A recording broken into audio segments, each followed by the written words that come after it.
America. Sell out soldier. Heart of America. Sell out soldier. Stolen from Africa, Ireland, Britain, brought to America. All the poor people fighting on the rival, fighting for survival. I mean it when I analyze the stench. To me, it makes a lot of sense. How could dreadlock, hairiness, baldness, and blonde soldiers become buffalo soldiers? Stay taken from all over the planet, brought to United States Incorporated. Fighting on arrival, fighting everybody over ignorance. Wish I had changed the topic. Buffalo soldiers, ignorant people. Buffalo soldiers. Oh, today is a fun day. No, it's not. In the heart of America. If you know your history, then you would know where I'm coming from. You wouldn't have to ask me, what is United States Incorporated? I gotta keep it light today, y'all. I think it's Veterans Day. Stolen from the whole planet, then lied to about science. Fighting every damn day. Ain't got no clue what's going on. Cheering ain't changed nothing, but they replaced the paint on the president tank. Whoa, yo, yo. Whoa, yo, yo, yo. Pity the fool. I gotta change that. Yo, yo, yo, yo. Hey, let me get ready. Oh, yo, yo. Oh, yo, yo, yo. The title is wrong. Yo, yo, yo, yo, yo, yo. I mean, I do pity the fool, but that's not what I'm saying. Whoa, whoa. Said he wanna ran, and they say trust the plan, but they all criminals. Yay, yay. My war criminal won! My war criminal won! It's another win. Cheering F.U.B.A.R. Y'all know what F.U.B.A.R. is? Y'all have any idea what F.U.B.A.R. is? Fighting on arrival. Fighting every election. It don't matter who the president is, 'cause you don't have a government.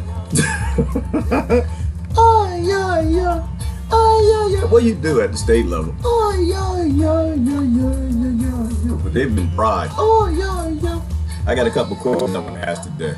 Today is kind of a difficult day for me, so I'm gonna keep it light. We'll see how this goes. Oh, damn, I'm dark as hell. What the hell? Let's get some light on it here. Tried into Jamaica, Buffalo soldier. How y'all doing this morning? Fighting on arrival. Fight. Ooh, boy, that's bright. Uh-oh, something funky's happening now. Right here, got the green screens. I hate this fake world I do for y'all every day. It's this one. I gotta adjust the fake light. I gotta create a propaganda act so I can lie better. Make you pay for the lies. Oh, yeah, yeah.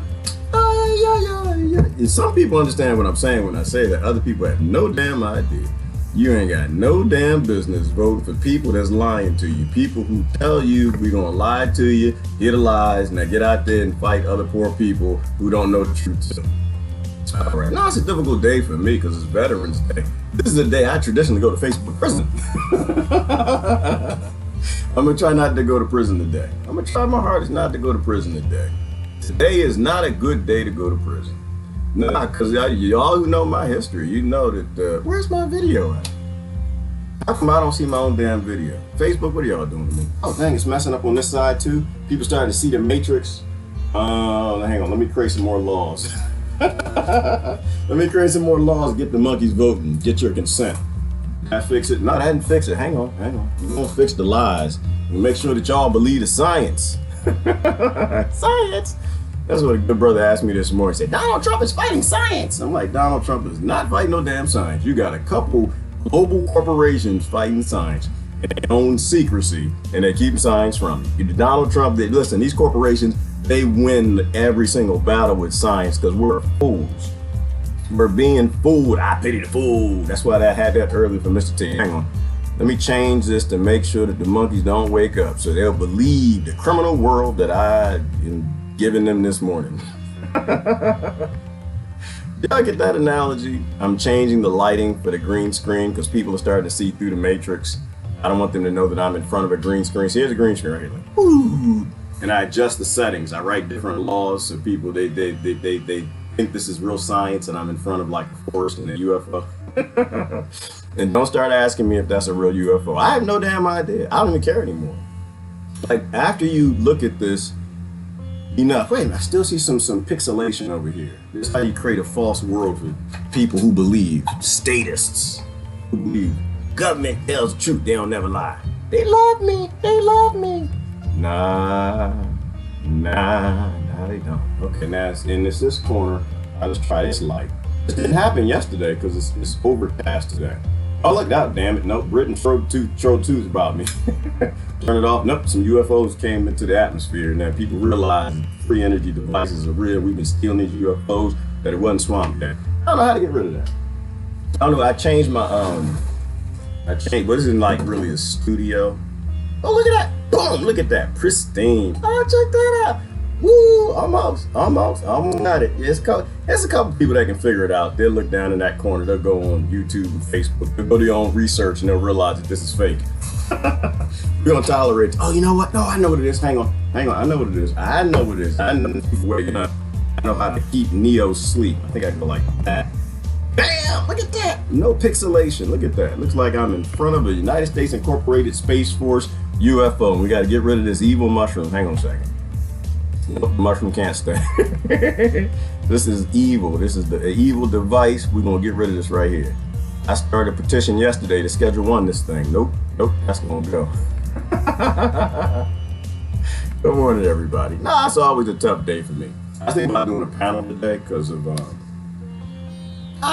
United States Incorporated killed my father in multiple ways. From the big pharmaceutical industry that created the 200,000 comorbidities that kill people from the cuckoo virus, but they people too cuckoo, so they're gonna blame the cuckoo, not the corporations that keep people sick enough that they die from the common cold when it comes around.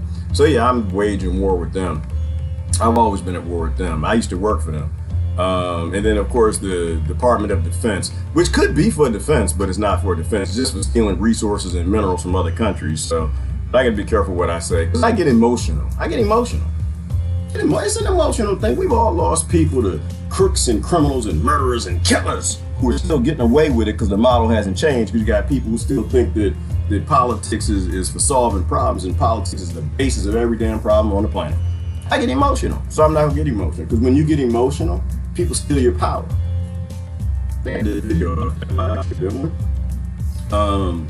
When you get emotional, that's how somebody owns you. If somebody can say something and do something and you're either happy or angry, that person's kind of got some strings on you and they can control you. So I don't, I'm negative emotion when it comes to it, but every now and then something to sneak in and get you. All right, let's get started. What are we doing? Good morning, everybody. Good morning. What's wrong with YouTube? Y'all asleep this morning? It's 11/11, Veterans Day. And something freaky about today that I don't understand. Nobody told me any damn thing. I wore my flip-flops to work, so I don't think I'm prepared. What does 11/11 mean? Does this mean that we need to be running later, some zombies coming out, some aliens, mushrooms? Like, what the hell is going to happen on 11/11? Why is everybody so scared of it? Now, am I going to die because I got flip-flops? I'm clumsy as it is. Yeah, no real damn flip-flops on 11/11. What we running from? The Stay Puft Man? What's coming? I know something is coming because everybody's talking about it, but I've been too busy to research it. It's okay, it'll be funny. Bigfoot coming out to get us. What's happening on 11/11? Somebody tell me. Whew. Good morning, everybody. Oh yeah, cheering F.U.B.A.R. I was watching a great elite camp. Oh, I didn't share this thing. Let me share this. Lee Camp was talking. He did. Did you see his last video? It was fantastic. It's fantastic. Another brother ain't choosing no damn sides. Ain't choosing no damn sides. He even said it flat out. Did you fighting over which? Did my war criminal win or did your war? Which war criminal won? That dark energy, that dark vibrational. Oh, wait a minute. Did I share it? I don't know if I shared it. I think I did. I don't know. I remember. Yeah, okay, share it. Good morning, everybody. How y'all doing this morning? How you doing? How your mama doing? I'm going to avoid any talk about the military if I can, because that's going to piss me off. Then I give up my emotion. I don't want to give up my emotion to criminals and dark energy. What do y'all call them things? Archons, demons, Basil Bob. That's all they want. They just want a response. They don't care if it's a happy response or savage. They just want a response. That's why on the election I'm like, eh. You know, it's like Donald Trump lost. Okay. Donald Trump won. Biden lost. Biden won. We still gonna be doing dark negative energy. We are still in a F.U.B.A.R condition. You understand what I'm saying? Y'all know what F.U.B.A.R is? Anybody posted? Effed up beyond all recognition. You don't have a government. You don't have a planet. You do not have a species. You're divided up amongst different identities. We're all birth bigots, and we all gonna die if we don't get something that we can recognize, something from a spiritual level, vibrating on the right level, something positive.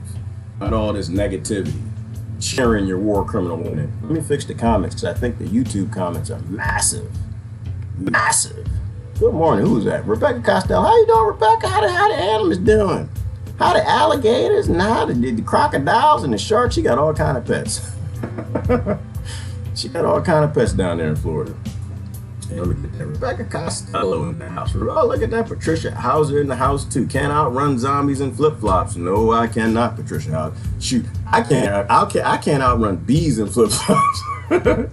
I try to sometimes. I try to outrun oxygen, Patricia. It does not work. I am the clumsiest person I know. I don't know what it is. You know, I guess maybe my parents one day they decided that we're gonna give the height genes to his brothers. And they ran out of the good genes, and so they finally had me. What genes do we have left? Well, we got clumsy.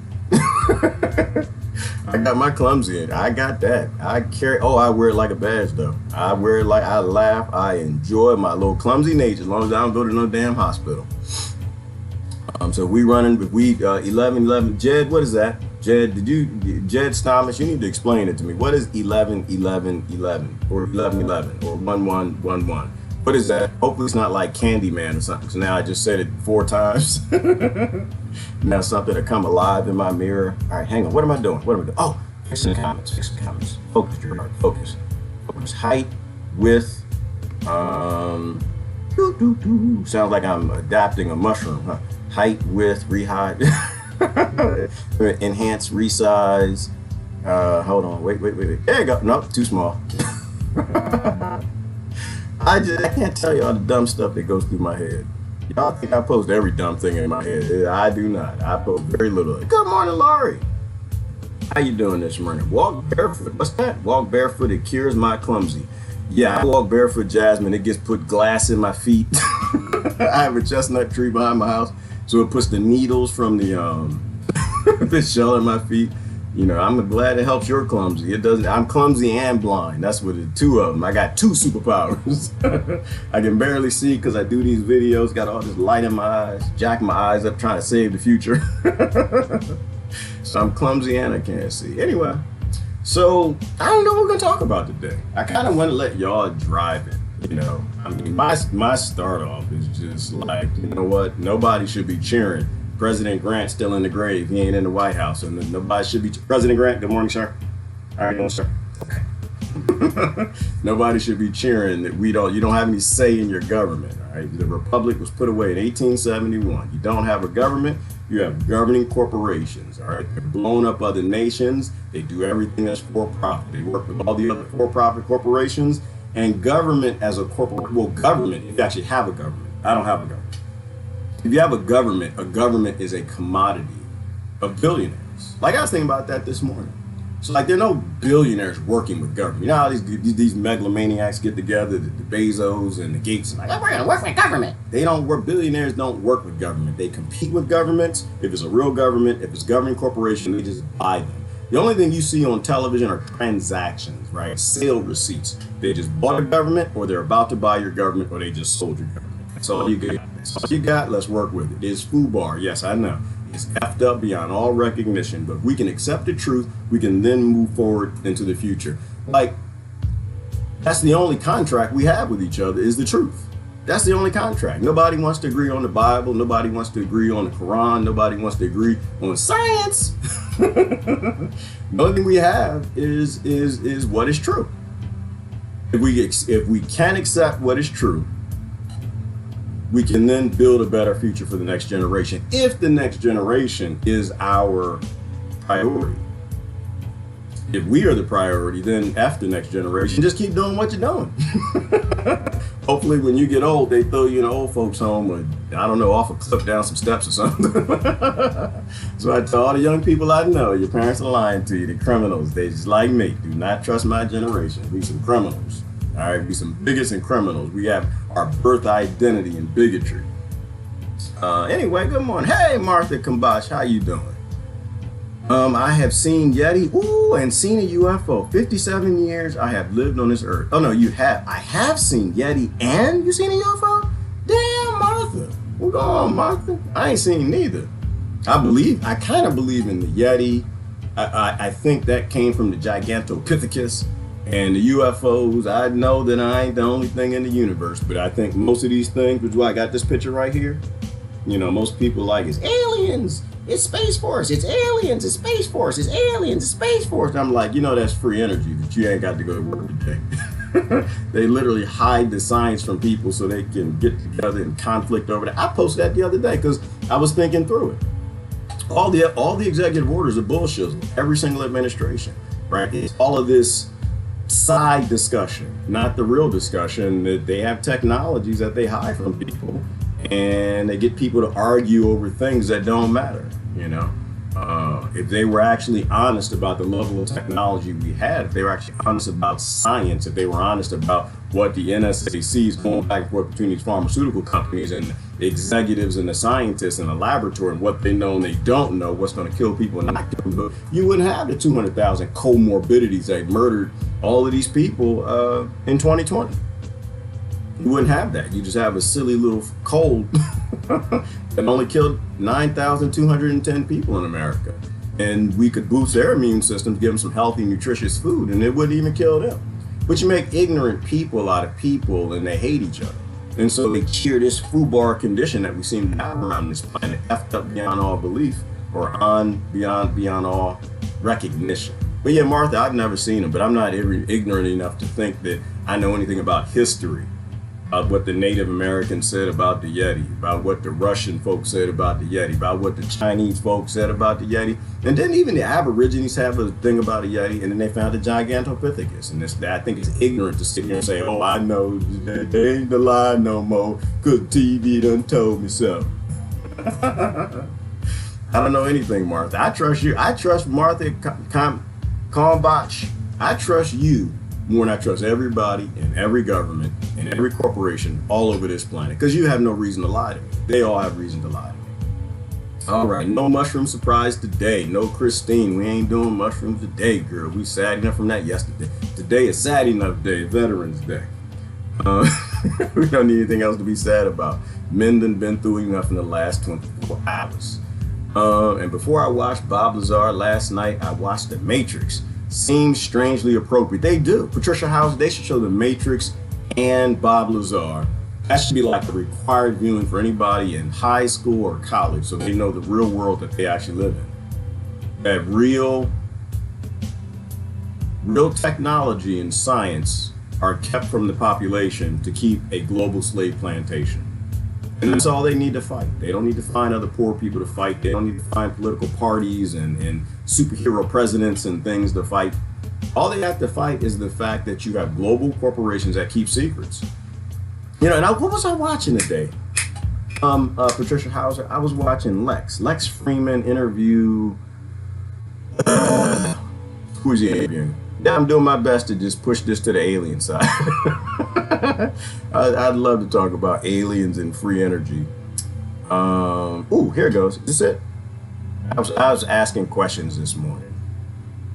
Yep, the Kamala one got people all got their panties in a bunch. I know. They grown men too. You should not have panties if you, well, nah, if you want to have panties, grown man, that's your business. It's not my business. What do I know? You know, panties, they feel better than drawers anyway. That is true. That is a true fact. I did that before, not gonna do it again. It was just a test. It was a test. Let somebody knew I loved them. I wear your panties, girl. All right, hang on. That's what happens to men when they're young, they fall in love. All right, I wore my flip-flops. No, that's not it. That's not it. That's not it. Oh, but this is, oh, no, yeah. Oh, we gotta go here. Hang on. We might just go up the timeline today. We might just go up the timeline today. I don't know. I can show you this though. This was great. Who did this? John did this one. John dropped this bomb on me. Did y'all see this one right here? Well, this is awkward. Can y'all see it? It's got all the round planets and a flat planet. I love it. Oh, it's hilarious. I stole this from Instagram. I'm a criminal. I'm like your government. I stole this one from Instagram. I thought that was funny. I was like, yep, this is awkward. And I started giggling about it. And then I thought about it. And I was like, I was like, yeah, I sure enough do wear a face diaper every day. And on other species walking around here with no damn face diapers on. They taking their viruses like men, deer, men, monkeys, like women, mice, and every other species living well in its ecosystem, trusting science, eating their natural food. They don't have any problems. So as funny as this is, flat Earth, and it was like doing something in my head. It's like, and I'm not saying the Earth is flat or not. I don't get in that debate. Remember, I don't do debates on things I don't know. And I don't pick teams on insignificant things. So the Earth could be flat, could be round. I don't know. Don't give a damn. Could be a trapezoid donut. I'm good with all of that. The government lied. NASA been lying since the beginning. Like, I think about this. But let's just say, for example, you had a group called Flat Earthers and they chose what science to follow and what science not to follow. How is that any different than the governing corporations? How is that any different than most people we know? They do the same thing. Their world is flat. The mask is flat. The virus is flat. The lockdowns are flat. Everybody picks and chooses what they want to believe, what news to watch. The Kamala's flat. No, I don't think, yeah, she not, never mind. Trump is flat. Everybody picks and chooses. So in a way, the Earth is flat because most of the people pick and choose what they want to believe. So they don't have much business laughing at flat earthers. Not if you in a face diaper. So that was important. And Hauser, where'd you take me to? You took me over to yeah, that's the 111. I still don't know what that is. Yeah, this one got me in trouble this morning. So I said I'm already against Kamala's first war. Colonizers. And people don't understand that. Like, no, Kamala's a nice lady. She's gonna stand up for civil rights. She's gonna stand up for civil rights. And I'm just like, you have no damn idea who these people are. You need to understand who the United States Incorporated is. Who made a post on that this morning? Or yesterday? The big guy did Fahrenheit 9/11. He did the medical one too. Great documentaries. But he lost his damn mind. He did a post with Kamala in front of like this little girl from the civil rights movement, grew up into the lady, and it's like, yeah, she's the women and civil rights, and she's black and all of this stuff. That woman spent her entire career fighting civil rights. She spent her entire career as a choice fighting the civil rights of inmates as a DA. Biden lawyer. He even spent his entire generation writing laws putting brown people in prison.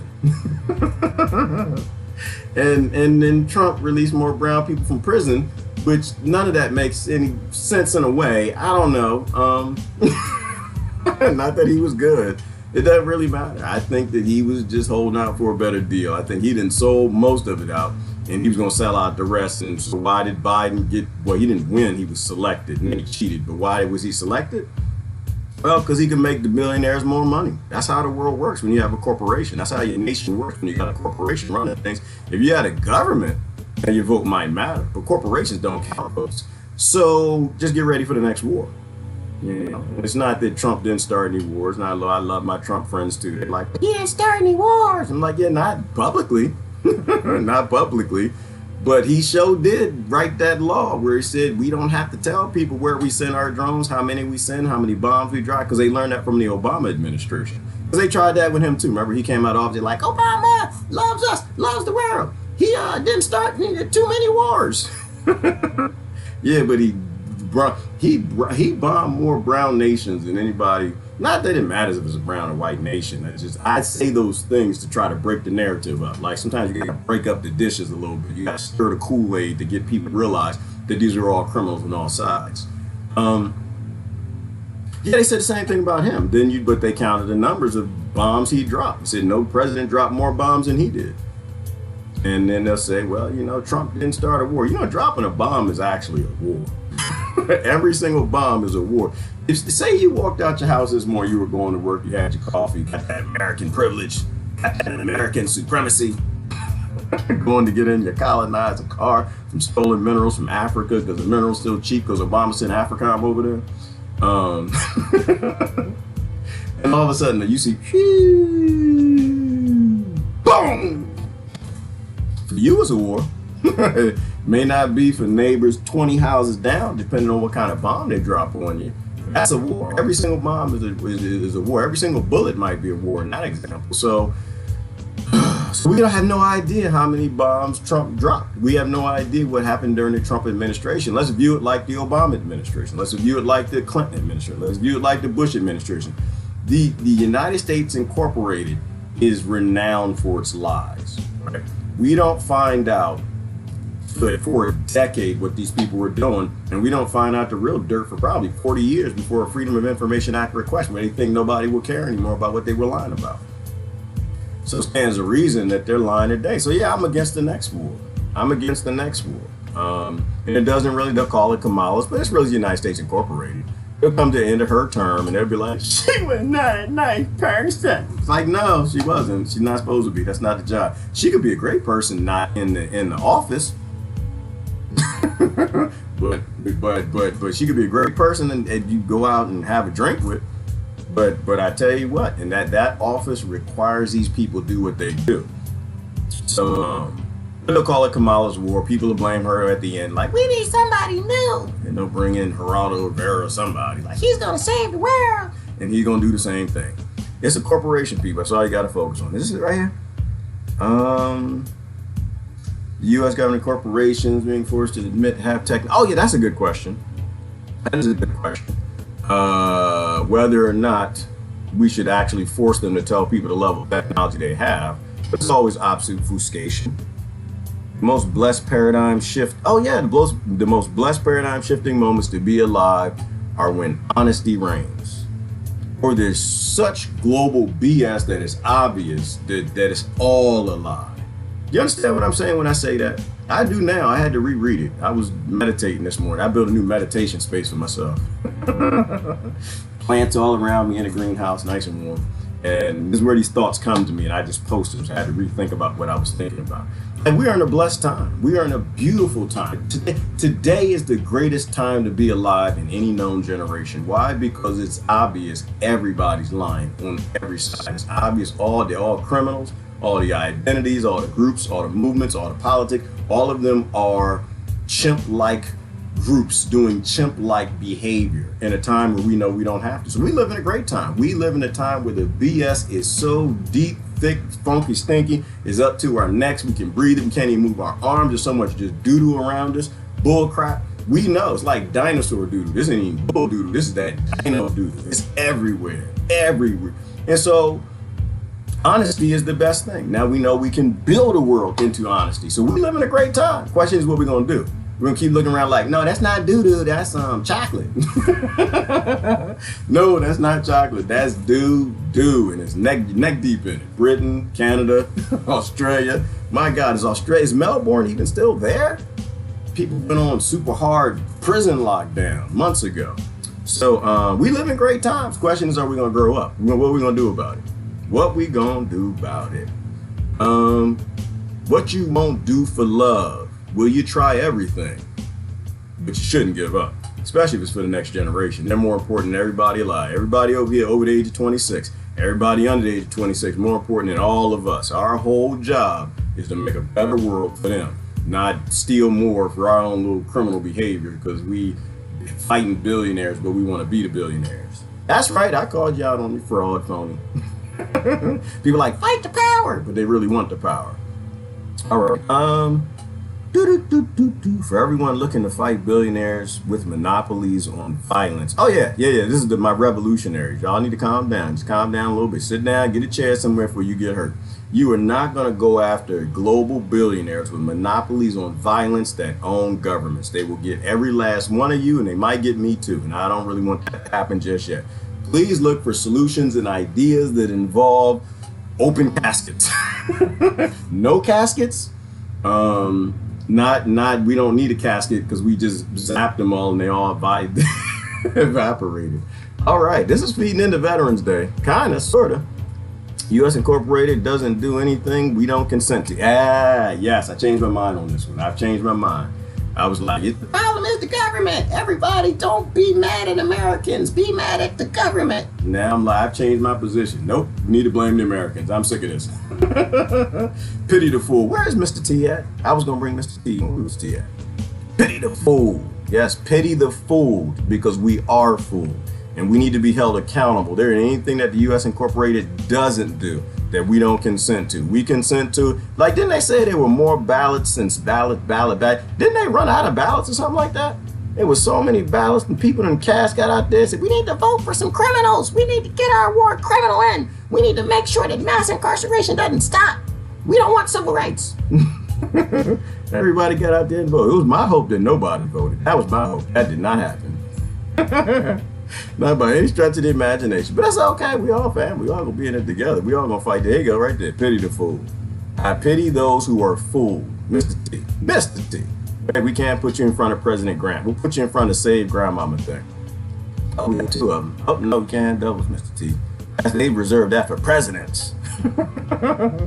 Presidents who don't act right. They have double. They might have clone technology. All right, hang on. Where we at?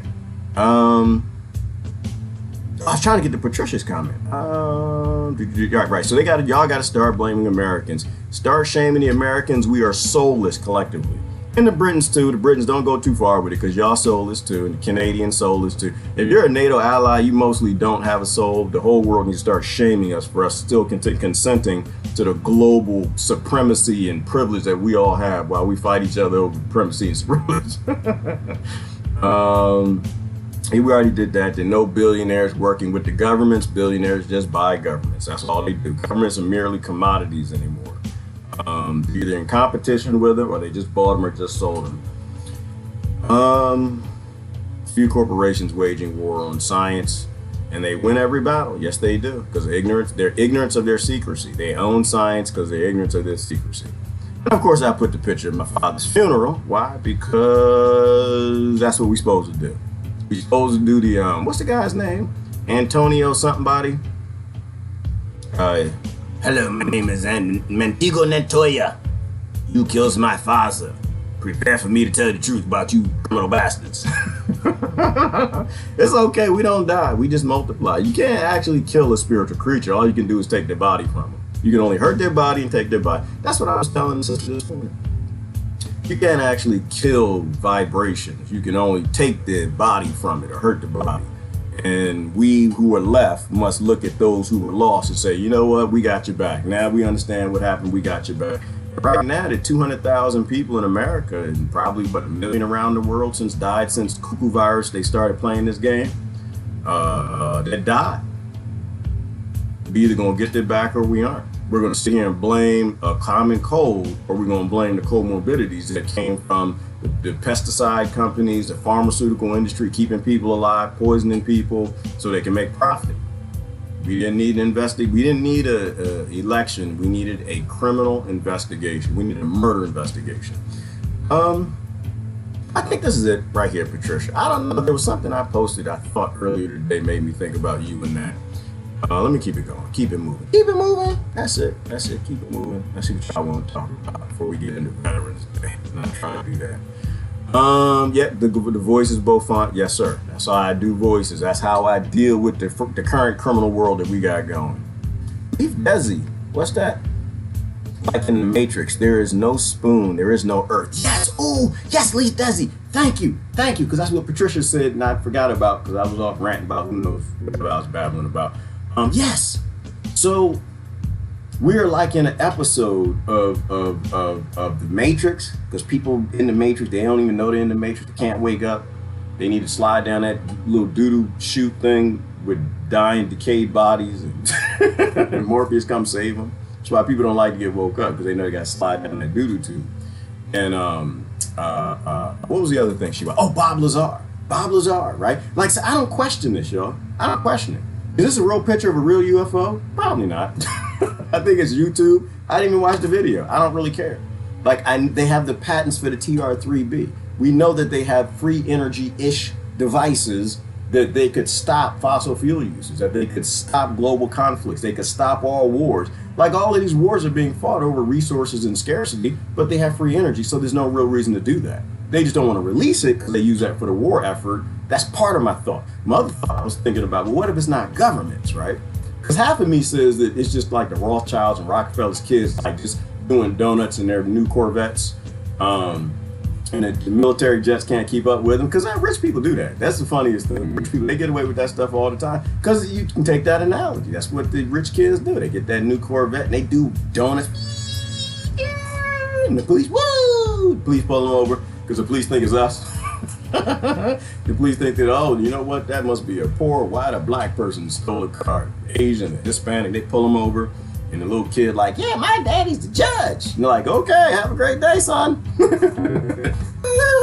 You peel out, just all kind of mud spray up in the police officer's face, and they can't do nothing about it because that's how America works. Do not trust your TV. I know way too many wealthy people. Their kids do not go to prison, neither do they. They all work together. They live by a different set of standards. The laws that are written are for us, not for them. So that's why I kind of think that is. And so they're flying around the earth in the U.S. The U.S. Air Force. It was the Navy this time. Get out there and chase them, you know. And the kids just having fun. And it's like, oh, you're in trouble now. You violate United States Incorporated airspace. Like, we own United States Incorporated. We ain't violating nothing. That's our nation. We own it coast from sea to shining sea. And plus the kid just flies away. Basic sprockets type stuff. Destroy money and free energy will be released. Yes, Christine, absolutely. Or just people wake up, grow the hell up, and realize that they're being lied to by the people they keep voting for. This stuff is F.U.B.A.R beyond all belief, but it's not just voting, it's consent. Absolutely. Absolutely. You get rid of money and there's no reason for them to have secrecy anymore. That's what she's saying. You get rid of money, then they lose their control and power. Why? Because it's not about money. It's about control and power. You get rid of that, you take away this idea that you have say in your government and I can vote for these people and get after you. These reasons that people fight each other over which war criminal won. I gotta show you something real quick. Because Lee Camp, he did the best. He asked the best question. How people get all emotional. You know, it's a good thing because this is like getting people to slide down that doo-doo tube. Waking up, the red pill or the blue pill. You're gonna keep believing in your war criminals or you're gonna grow up. This was fantastic, fantastic. Are you still troubled by how to hang a picture on the wall? Nope. Now, our new tool comes here. Sacred Picture Hanging Toolkit. Oh, yeah.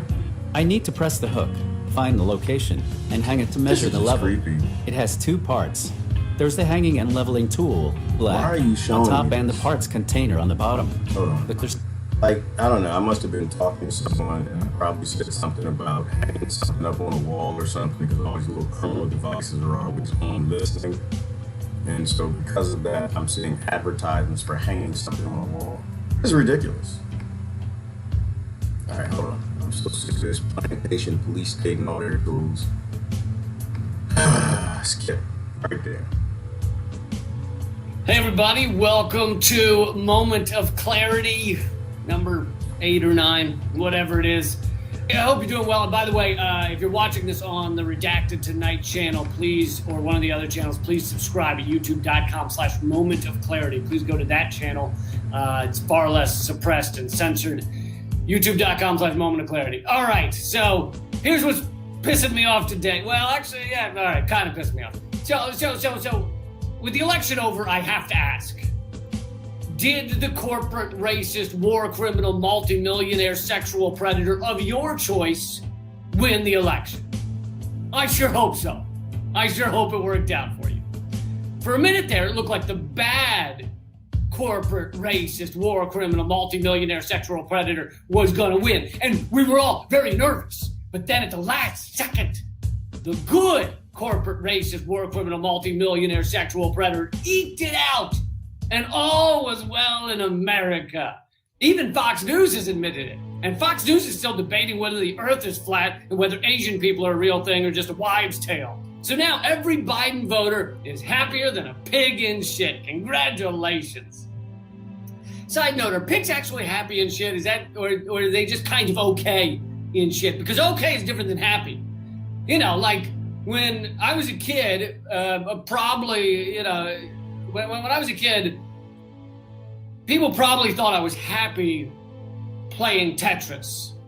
But no one's happy playing Tetris. You just play it because you don't have another Game Boy cartridge with you. You'd much rather be ripping people's hearts out through their anuses in Mortal Kombat rather than, you know, putting the curvy brick in a place next to the long brick. Oh man, the hours I spent waiting for the long brick. Wherefore art thou, long brick? So really, Tetris was just better than the alternative of being in reality and actually having to converse with other human beings. Of course, I'm talking about 30 years ago when the term Proud Boy just meant somebody who got a high score on their Game Boy.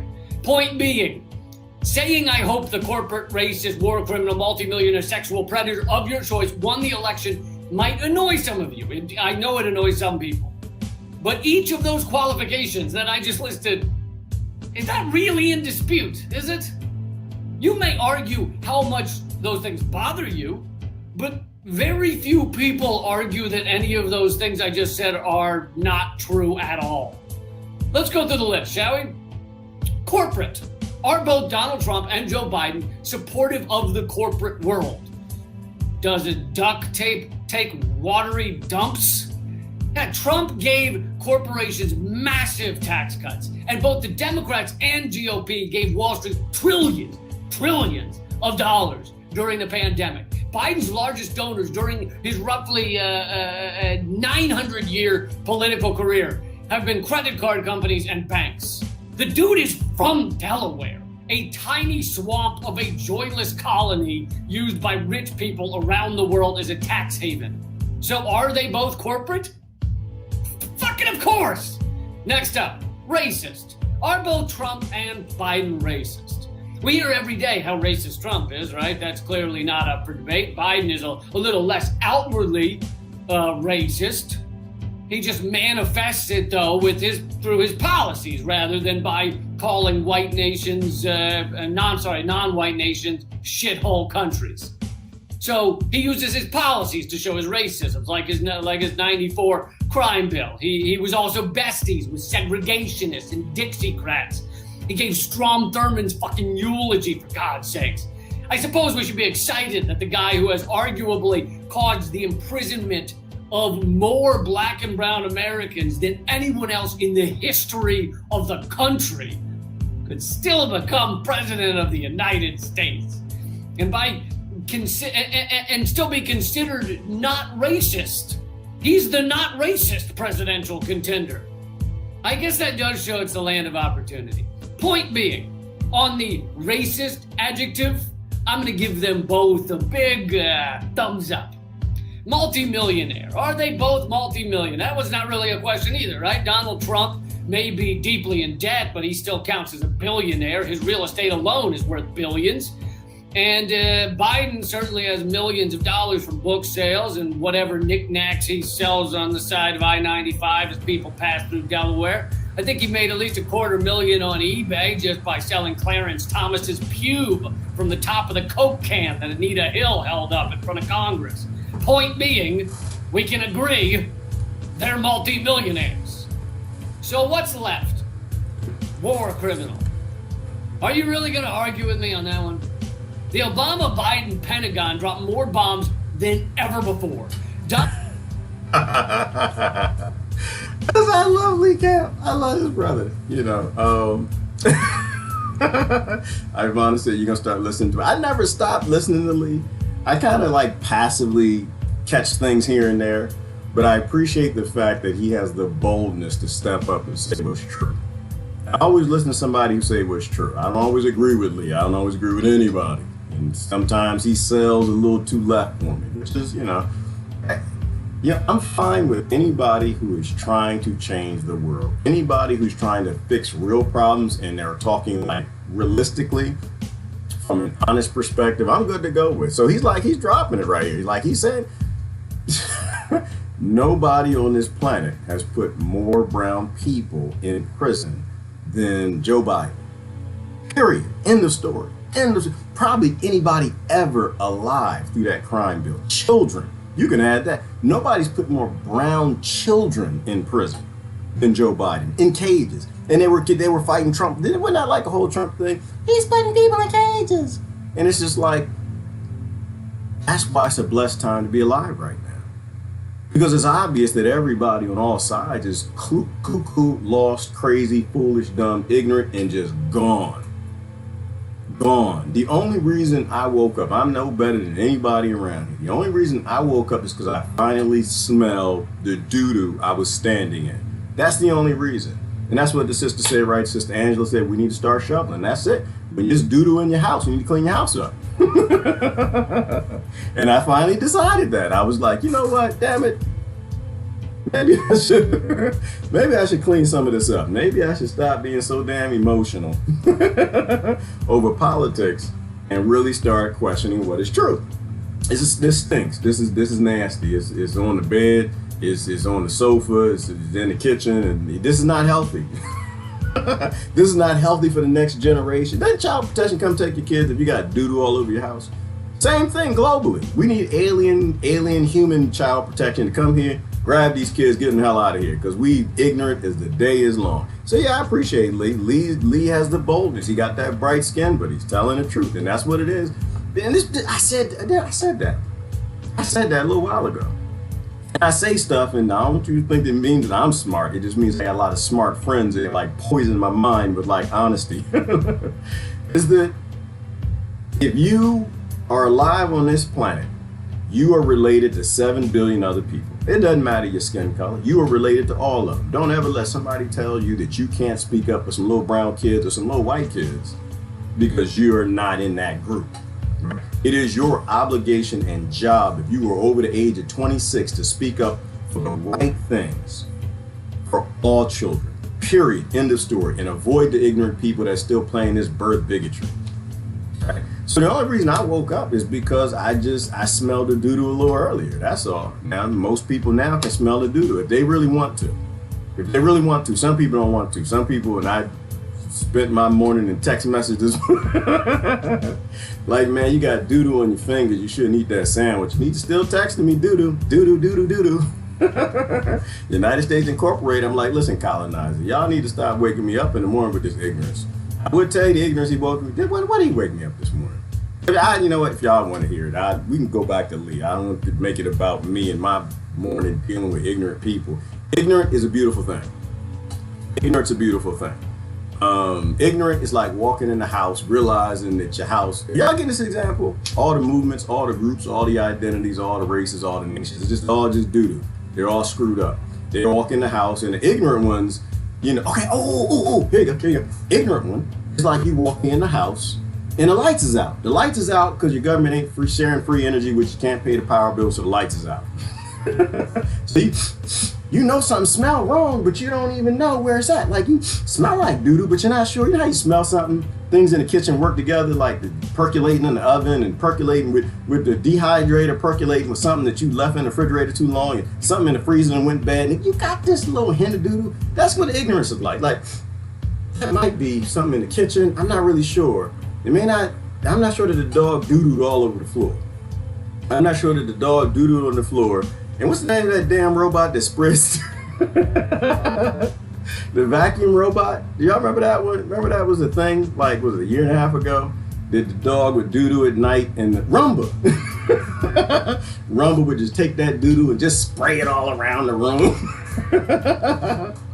You know, so ignorance is walking in blind, like, you know what, you really don't know. You really don't know what the Invention Security Act of 1971 is. You really don't know what the Washington, D.C. Act of 1871 is. You really don't know who the Rothschilds and Rockefellers are. You still think this is all conspiracy. You don't know what a Gigantopithecus is. You have no idea who Bob Lazar is. You just don't know. It smells funky, but you're not sure. You're hearing people on the internet saying weird things like Biden put more brown people in prison than anybody else. Kamala Harris didn't fought civil rights her whole life, and Donald Trump was raised to be a wealthy prick. And it just don't make sense to you. Willful. Now, stupid is different. Stupid is you walking in the house. In all of the houses, every last one of them, I sound like Christine and Susan on Fridays. You're walking in the houses. In the Democrat house, in the Republican house, the American house, the black house, the white house, the Asian house. You're just walking in all these houses, the Christian house and the Muslim house, like just seeing doo-doo everywhere. Just like, yes, that's chocolate. That's chocolate. It's somebody, because, you know, they said that Hershey was coming to town and they must have brought a chocolate delivery, and one of the kids then brought the boxes in the house. And it's warm in here, and it just melted and got all over the carpet. That's just chocolate. It's okay. Let's just keep doing this. We're gonna clean up your house. Get that shovel. Donald Trump would have beaten their record if he had gotten a second term. Biden supported the Iraq War, which killed 1 million people. 1 million. And has he apologized? Has he clutched his life alert necklace and said, "Oh my God, 1 million people"? Of course not. Biden also supported the obliteration of Afghanistan, supported Obama's attacks on Libya that has turned one of the most successful African countries into a warlord's playground with open-air slave markets. Does it really matter that they're open air? I mean, that's what everyone sees. If you can read the news articles, they always say open air slave markets. But I don't know if I find that any worse than basement slave markets or slave markets done in the bathroom at the food court of a mall in suburban St. Louis. But I guess open air does mean that they're proud of it. So I guess being proud of your slave markets is kind of shitty. I guess that makes them proud boys. Point being, both Biden and Trump have happily overseen the killing of hundreds of thousands of innocent people, including by way of economic war on a multitude of countries. So calling them war criminals is honestly the polite version. And being polite, so much more civilized. It's so much more civilized than calling them blood-stained, sociopathic, murdering monsters. Don't you think? I'm being nice. So we've agreed on all of the adjectives so far in my opening statement. And now we come to the last one. Sexual predator. Donald Trump's photo is next to the term sexual predator in the dictionary. I mean, the moron bragged about grabbing women's pussies without consent. And that's not even including the multiple women who have accused him of rape. So yet again, sexual predator is perhaps a bit too polite. Then there's Biden. Biden has been accused of some form of rape by at least one woman. But let's not even focus on that. Let's just look at what we've seen on tape. Surely everyone has seen the video montages of how in every photo Biden takes, he pulls the little girls up against him as close as he can. Then there's several women who accused him of grabbing them or smelling their hair without consent. So even if you want to say the rape allegation against him were not true, even if you wanted to say that, you still have obvious proof of some level of sexual predation. There are videos. There are videos. Okay, so now we've been through every adjective, every descriptive in my opening question, and not one is incorrect. Not one. So I'll ask again. Did the corporate, racist, war criminal, multimillionaire, sexual predator of your choice win the election? I hope so. I hope you spent Saturday giving out so many high fives you had third-degree burns on your palms. I'm happy for you. All right, that's been your moment of clarity. If you want to get these every single weekday, except sometimes, go to leecamp.com and you can sign up for the free email list on the sidebar. Keep fighting out there, and I'll see you tomorrow. This is Mongolia, and we are not them. The only company in the world who's created a premium 100% cashmere sweater for just $75 that you can wear when you water a forest? What are you doing, man? To do that, we needed kids like this. No, these kids don't work for us. They inspire us. And actually, we work for them. Through a series of nonprofits, we've built this park, planted over 2,000 trees, built more than 30 miles of fencing, inoculated over 1 million goats, and set the mood for breeding action like this. Oh my golly. It all started a few years ago when we came to Mongolia and fell in love with the country, the people, and the baby goats. But not in a weird way, just in a frolicking way. We realized that by going into the cashmere business and cutting out the middleman, we could pay our friends more and sell luxury products for less. It's simple, kind of. You still have to turn this into this, because this doesn't count, unless you're Bjork. It goes like this. We buy the raw cashmere and drive it 36 hours to the capital. Well, we don't drive it, Bogul does. And when Bogul falls asleep, Gan takes over. Once there, we wash and dehair the raw material until Turgan gives it a thumbs up. We then go 600 miles to a top-of-the-line spinning facility with Italian machinery. You can tell they're Italian because the machines are powered by pasta. No? Okay. Mr. Chen owns the place. He's not...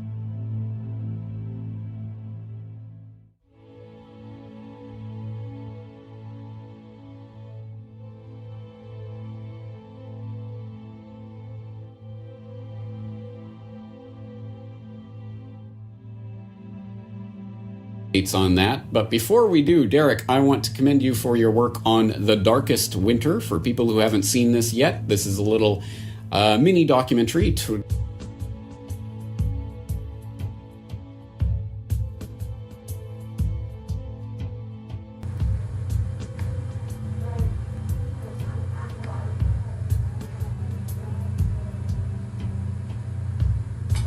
Why? Because I'm looking for something, Mark. I'm in slavery, you know that. Yes, I'm looking for something, hang on, something else I want you to watch. You know why.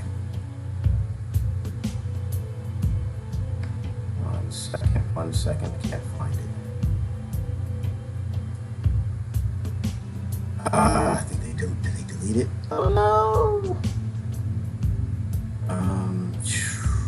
That's not it. That's not it. That's not it. Alright, they deleted. But it makes sense. Dang it! Oh, let me show you that one. Alright, can't show you that.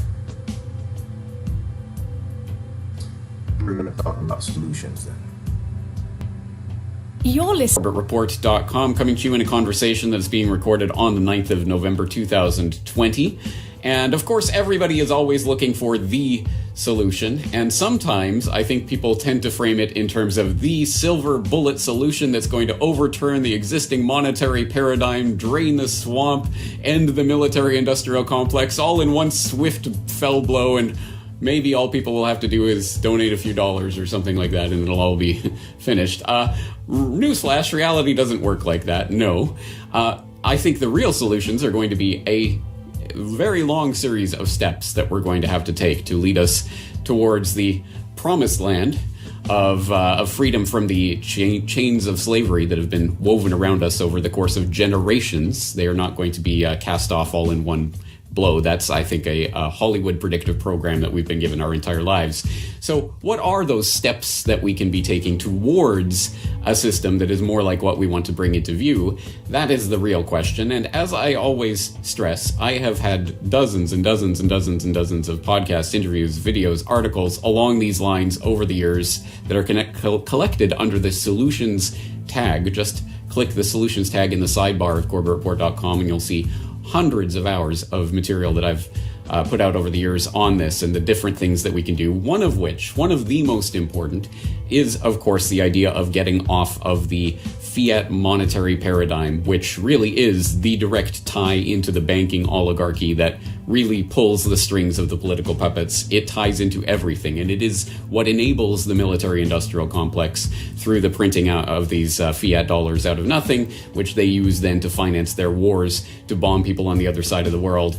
And, oh, by the way, some of that, of course, is reserved for the police that they are arming at home in order to turn against the domestic population. It is all part of an enslavement grid, and the fiat currency paradigm is an incredibly important part of that. If you don't understand that, I would humbly suggest you go to CorbettReport.com/Federal Reserve for my Century of Enslavement documentary, where I try to lay it out as clearly as possible, the swindle that has been implemented in the United States and pretty much every other country in the world over the preceding centuries. So, as part of trying to get off of that enslavement grid, of course, one of the ideas that I keep coming back to is the idea of agorism, or agorism, depending how you want to pronounce it. And what is that? How do we implement that? How do we get off of this fiat money system? It's, as I say, going to take a lot of steps to get from here to there. And one step that I would like to put in front of you today that is an easy step that I think we can all take this month is Black Market Friday. Now, if you were watching my recent appearance on Declare Your Independence with Ernest Hancock, you will see the development of this idea that we had spontaneously on air about this Black Market Friday idea and blackmarketfriday.info that Ernest Hancock has had registered for a few years. And we thought, well, why don't we turn this into something? Because, of course, it's Black Friday is approaching in the United States, and everyone knows this is the big day for shopping, but I guess you can't do that anymore. Are you going to go shopping on Amazon for your Black Friday specials? No, of course not. Well, how can we do this and encourage people to trade outside of the fiat money paradigm through cash or barter or crypto or community currencies, anything that gets around that system as it exists? What can we do to encourage that?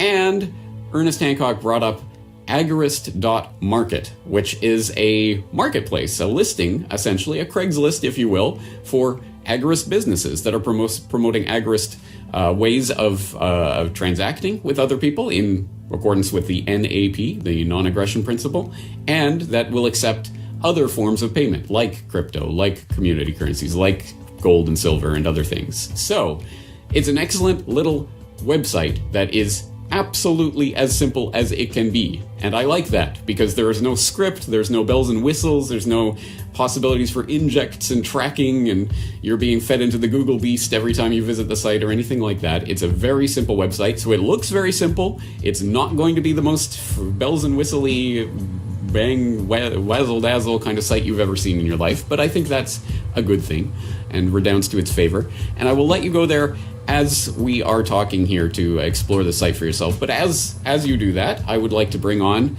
the person who founded the site, Mike Swadek, who, we'll find out a little bit about him and his background. It's his first time on the program. Mike, thanks for joining us today. Howdy, James. It's a pleasure.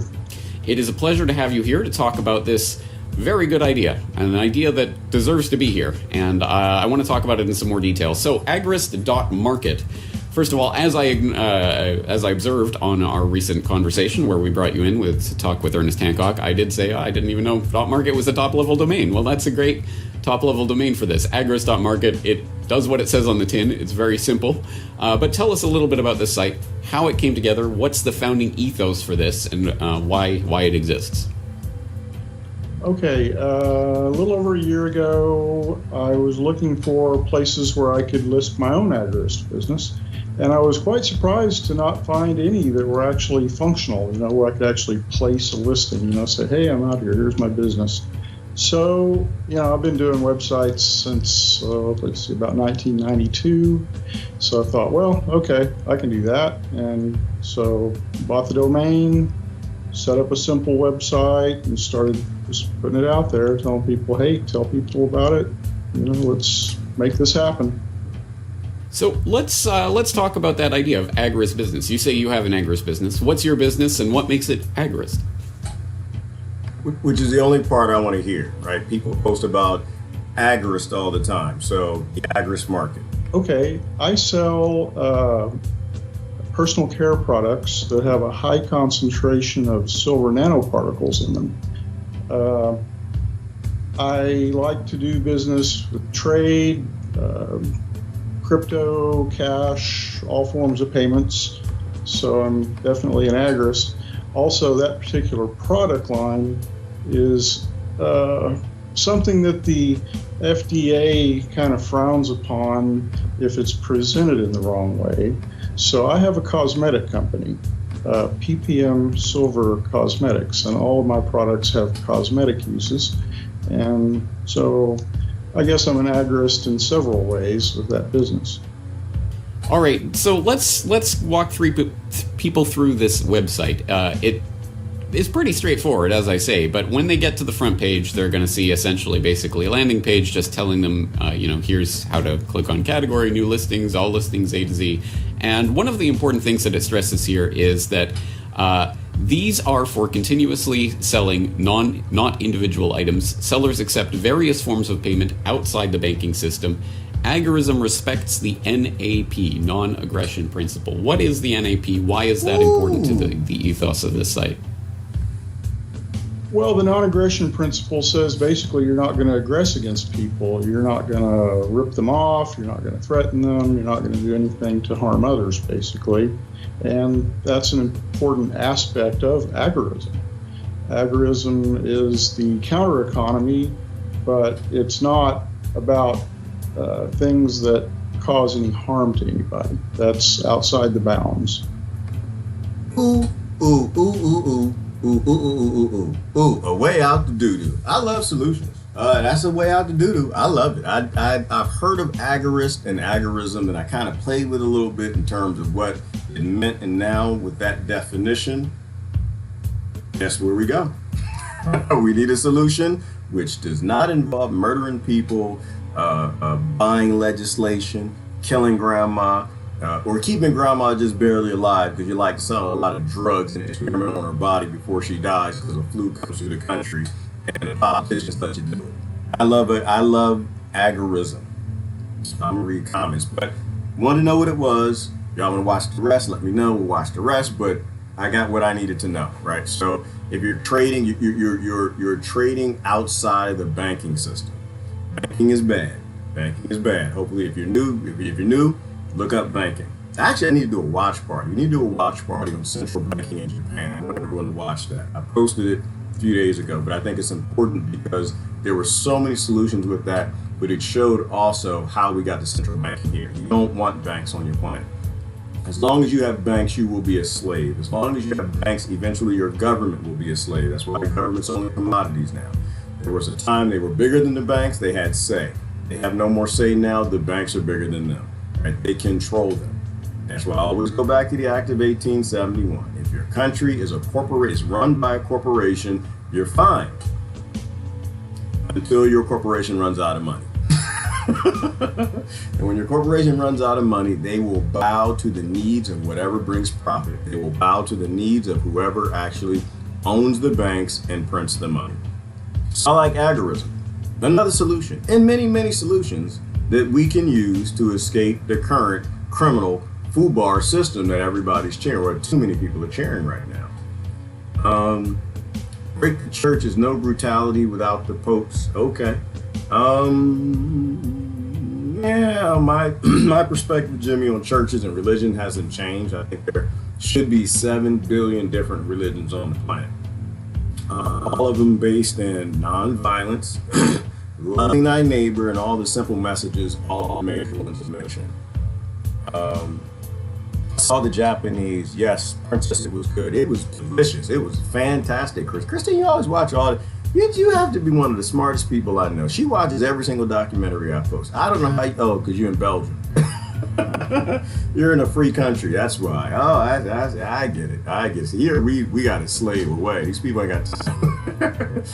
Everybody got no time for understand the banking system that keeps us a slave. We're gonna keep slaving away, giving the system more power. It was a great documentary, wasn't it? What got me, if you actually did your homework and you watched it, was how the U.S. government, U.S. corporation, it's not a government, actually helped the Japanese people in horrible times after the war.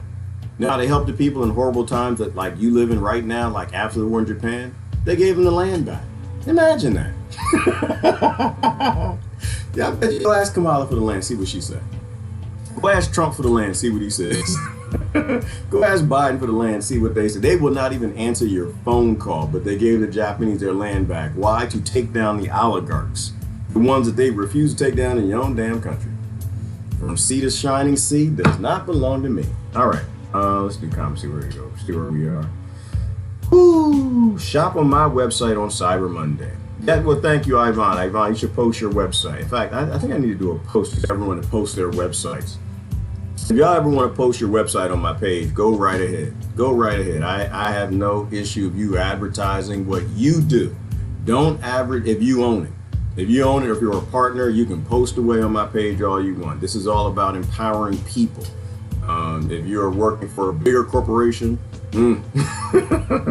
even better if you're like him, you do cosmetics, which are a great thing. I would like to watch the rest of this later, even not with y'all, because I won't know if it's cosmetics or save women cosmetics or the typical give women breast cancer cosmetics.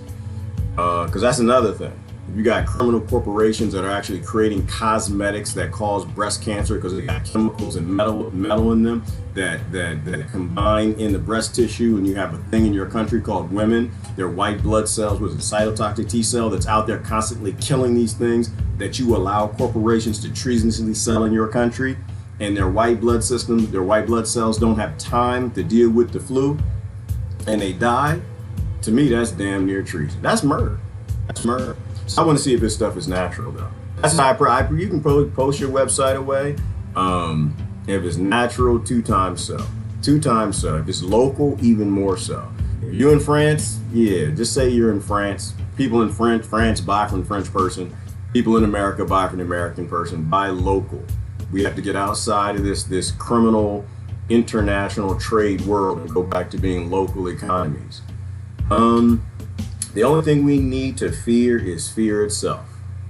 Ooh, yes, Mark Kachuk. Absolutely. Because fear doesn't exist, right?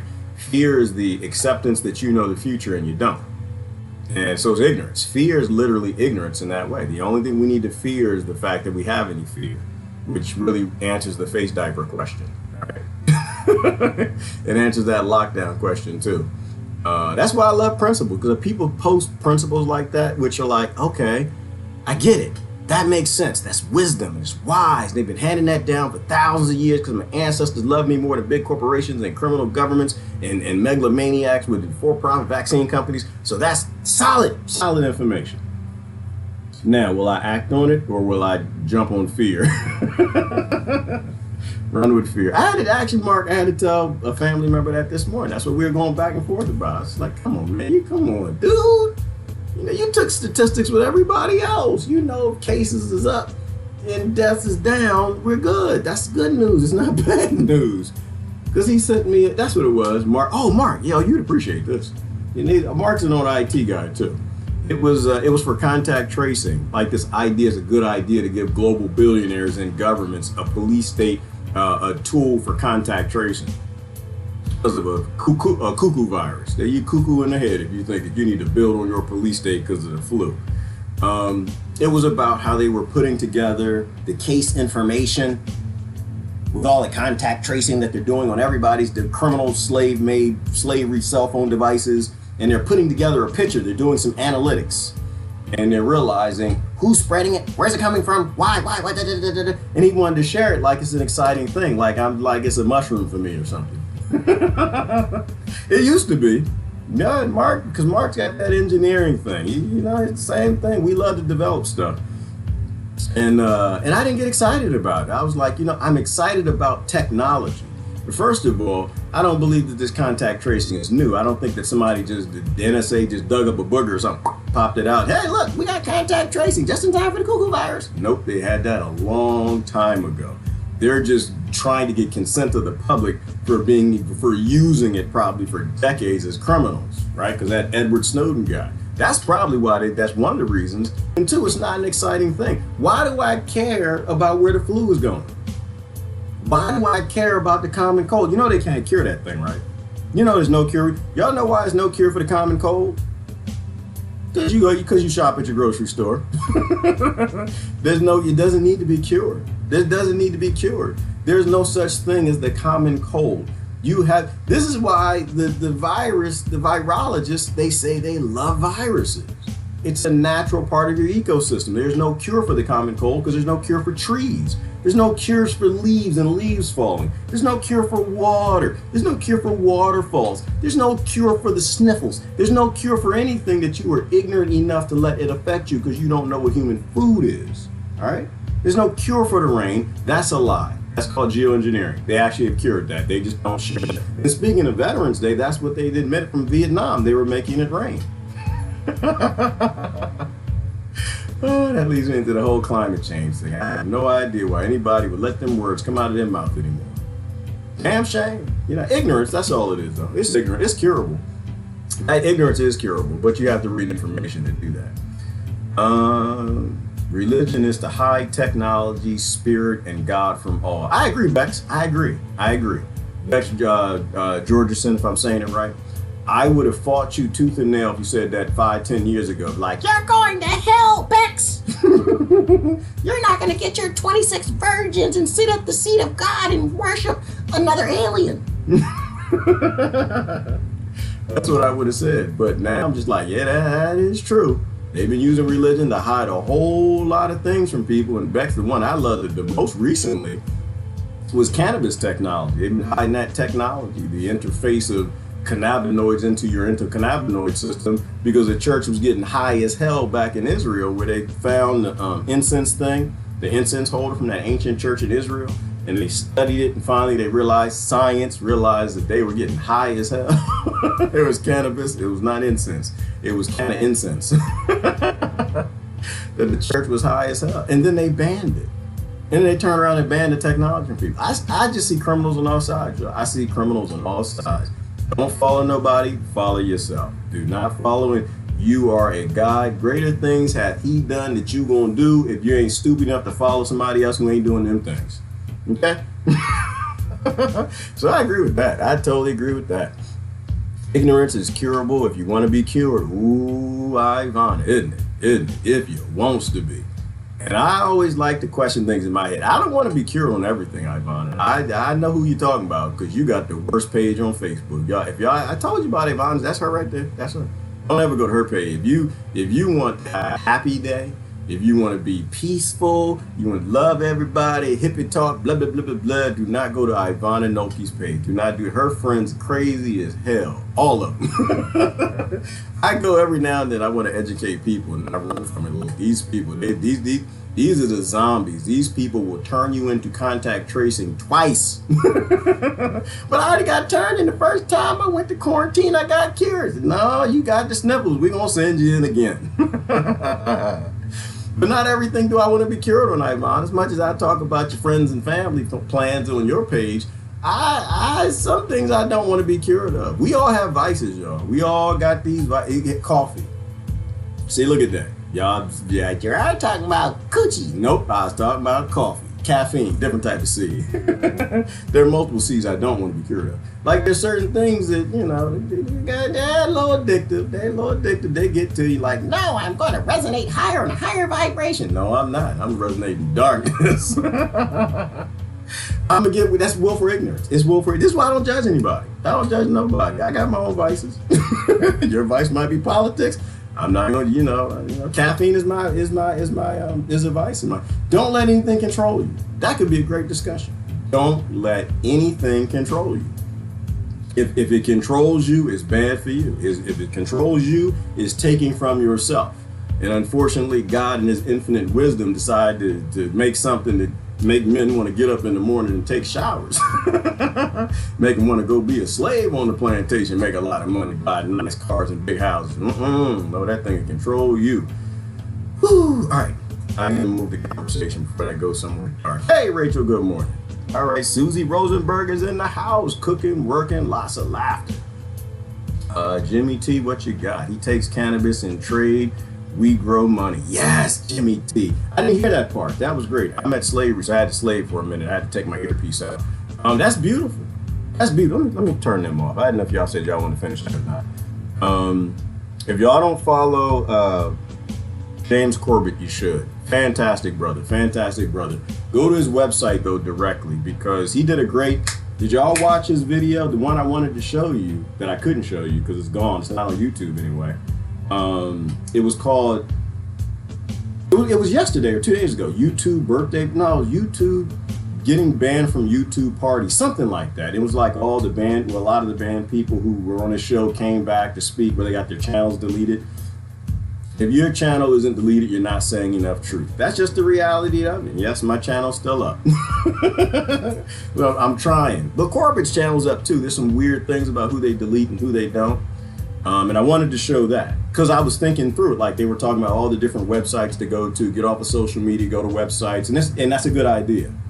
But it's not a solution, right? Like I have my own website. That's not a solution. Yes, sure, come to it, please. I'm actually going to try to put the social media hook on it today so people can make profiles and stuff instead of just bulletin board stuff. But that's not a final solution. It's a solution if we don't know what we're fighting. When we know that we are fighting something that is F.U.B.A.R, you can leave Facebook, you can leave YouTube, you can leave Google. That's not going to solve anything. Those websites are still on servers that are within a network, within a United States incorporated, a British incorporated, a German incorporated. As long as someone has power over your voice, they can shut you down at any time they choose to. So it's not a solution. This is a next step, right? You have tactical and you have strategic solutions. Now you take me back to my corporate America criminal days.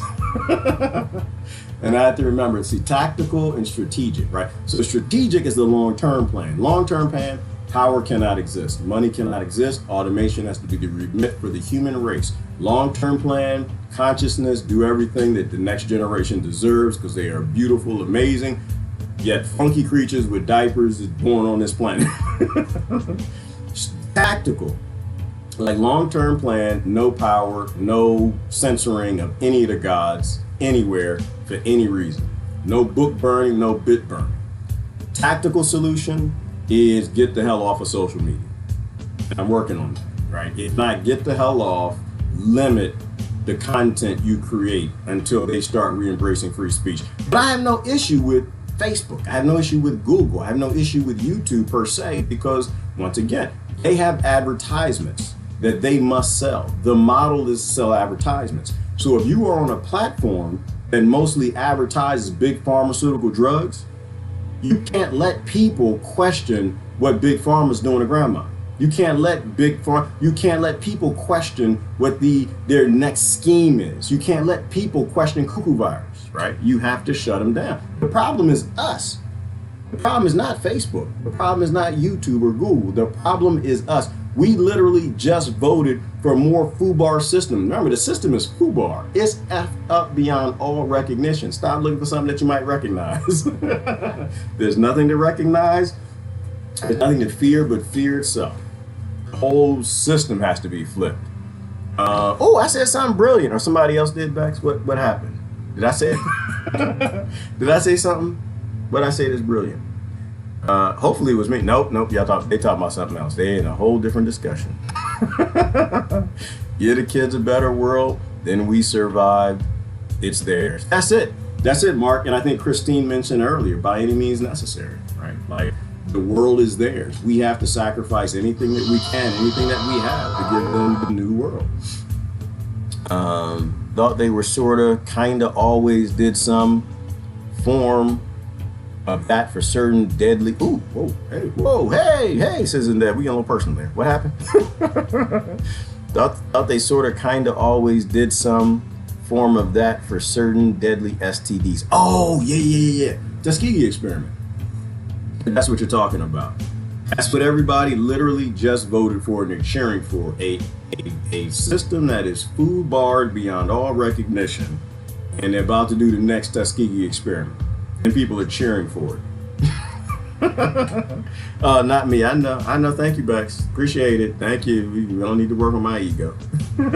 I'm fine. We don't need to work on Gerard's ego. Gerard gonna be okay.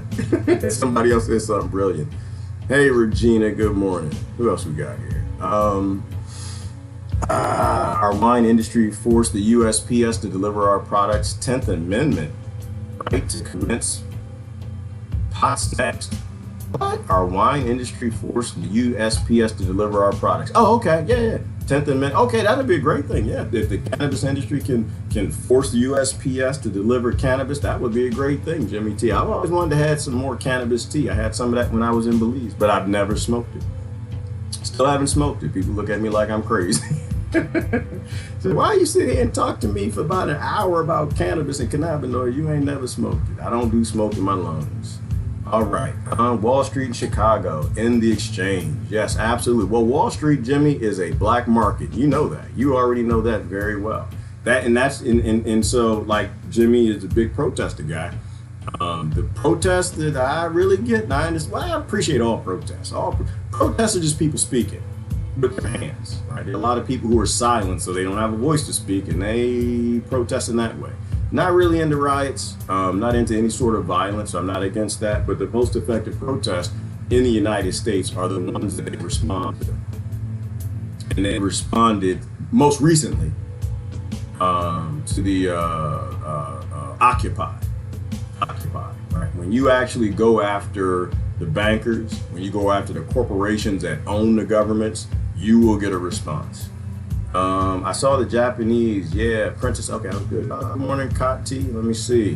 What else we got? Yep, City of Westminster is a corporation. Oh, is it? Woo, Beck's gone. That's what I need to know. Because that model's all over the world. These are corporations, they're not governments.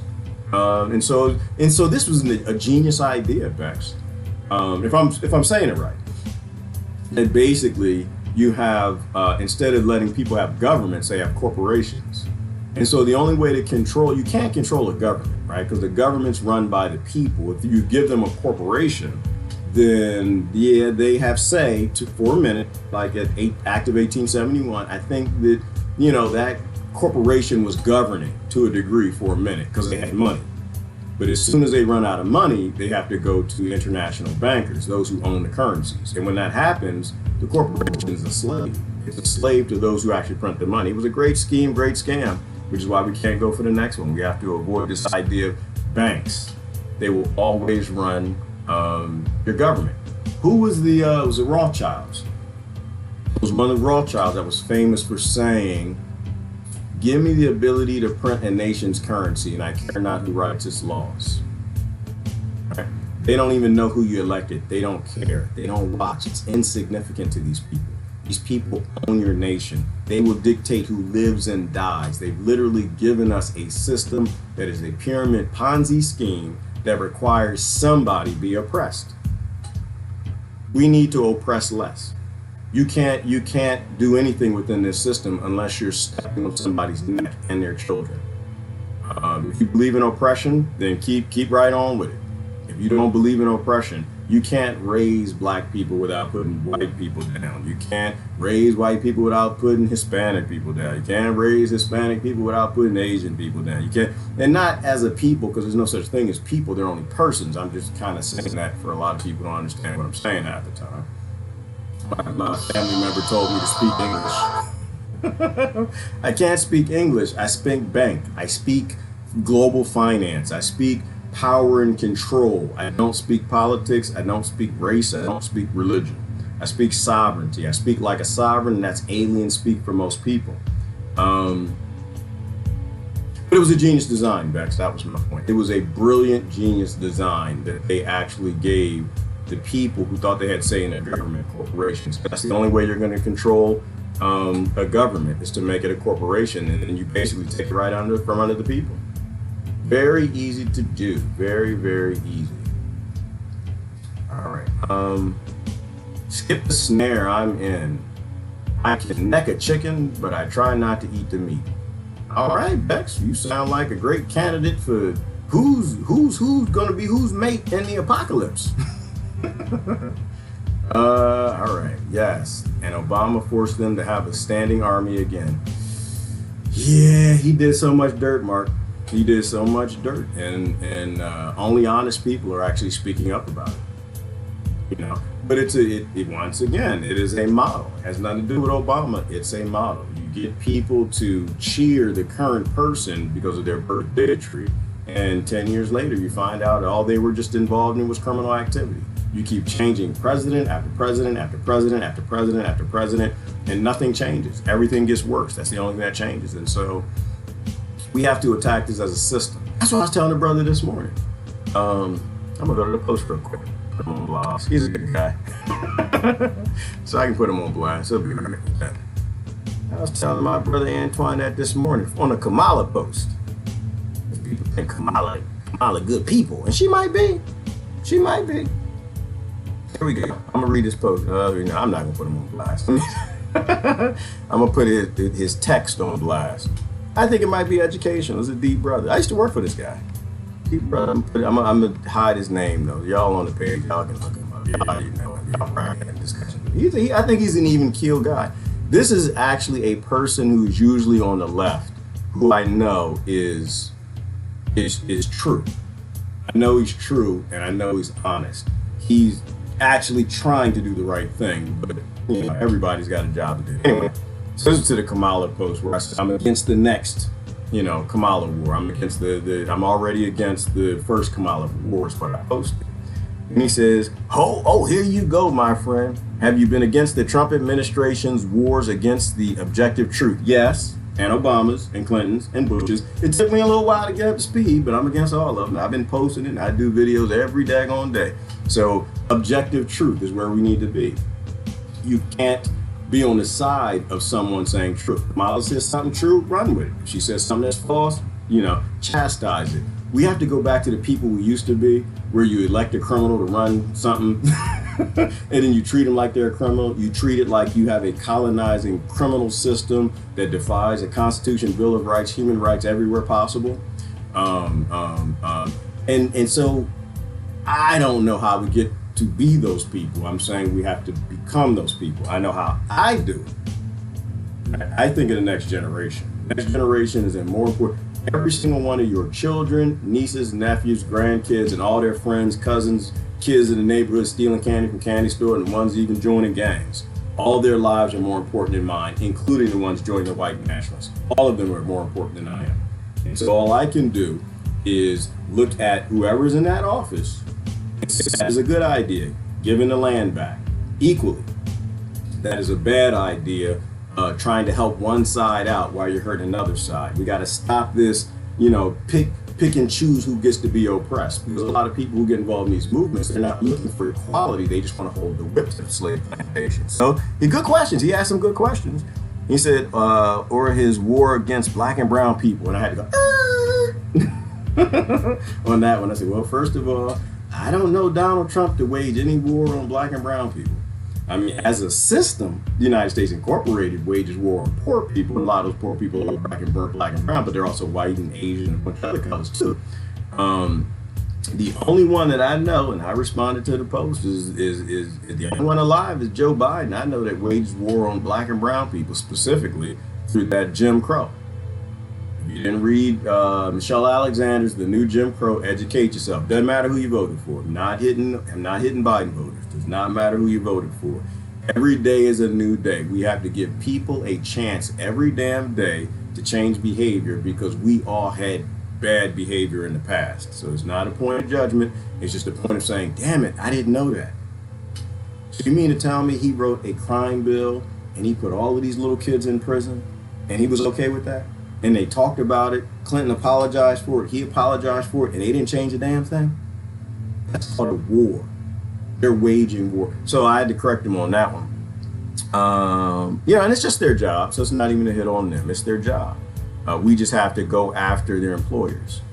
or his war against the institutions of this country. Well, we don't have a country. This is literally a land that is controlled by corporations. One big one specifically, we don't own anything sea to shining sea. We have state governments, and they're being controlled by a corporation, a national corporation, which is being controlled by a global corporation. I don't think the word national even works anymore because we're not a nation. It's I don't think that fits with that is slave plantation. Right? The corporation owns the land because none of the people in America own any land. So I speak on that every day. Or against his war against the Constitution, peaceful transfer of power. Yes, sir. General Grant. Yeah, I mean, I always go to President Grant. Yes, I do. Yet the Constitution gave nobody and no government any right to get rid of the government and create a corporation. That was criminal activity, it was unconstitutional. Repeal the Act of 1871. You really don't have to repeal it because it was unconstitutional. President Grant is the Grant. He is the president. He's still the president. Dead as hell, but he's still the president. Or his war against science, and we dealt with that this morning. This is how I come up with posts, by the way. That's where the science post came from. I said the only ones waging war on science are massive corporations. United States Incorporated, all the incorporated pharmaceutical industry, the incorporated pesticide companies, all of those are waging war on science and always have been. And they're in bed with governments in every single country. They write laws to hide science from people so people think that they know science. They don't know science. Donald Trump is not waging any wars against science in any significant way. He may not know science like I do. The earth is flat to everybody. We all pick and choose what we want to believe. The reality is you have corporations who hide science from the public domain. And what else? Or his war against doing the damn job. Or his war against doing the damn job. He did the job. Oh, he did the job. Trump did the job. Obama did the job. Biden did the job. Kamala gonna do the job when they make Biden step down. We just don't want to agree with what the job is. See, the job of a president of a republic is to serve the people. The job of an employee called the president of a massive corporation is to make profit for the corporation. So he did his job. He did his job. And that's why I think they selected Trump. They selected him because they felt they could make more money with him than Clinton. Clinton was the shoo-in, and he got pushed out.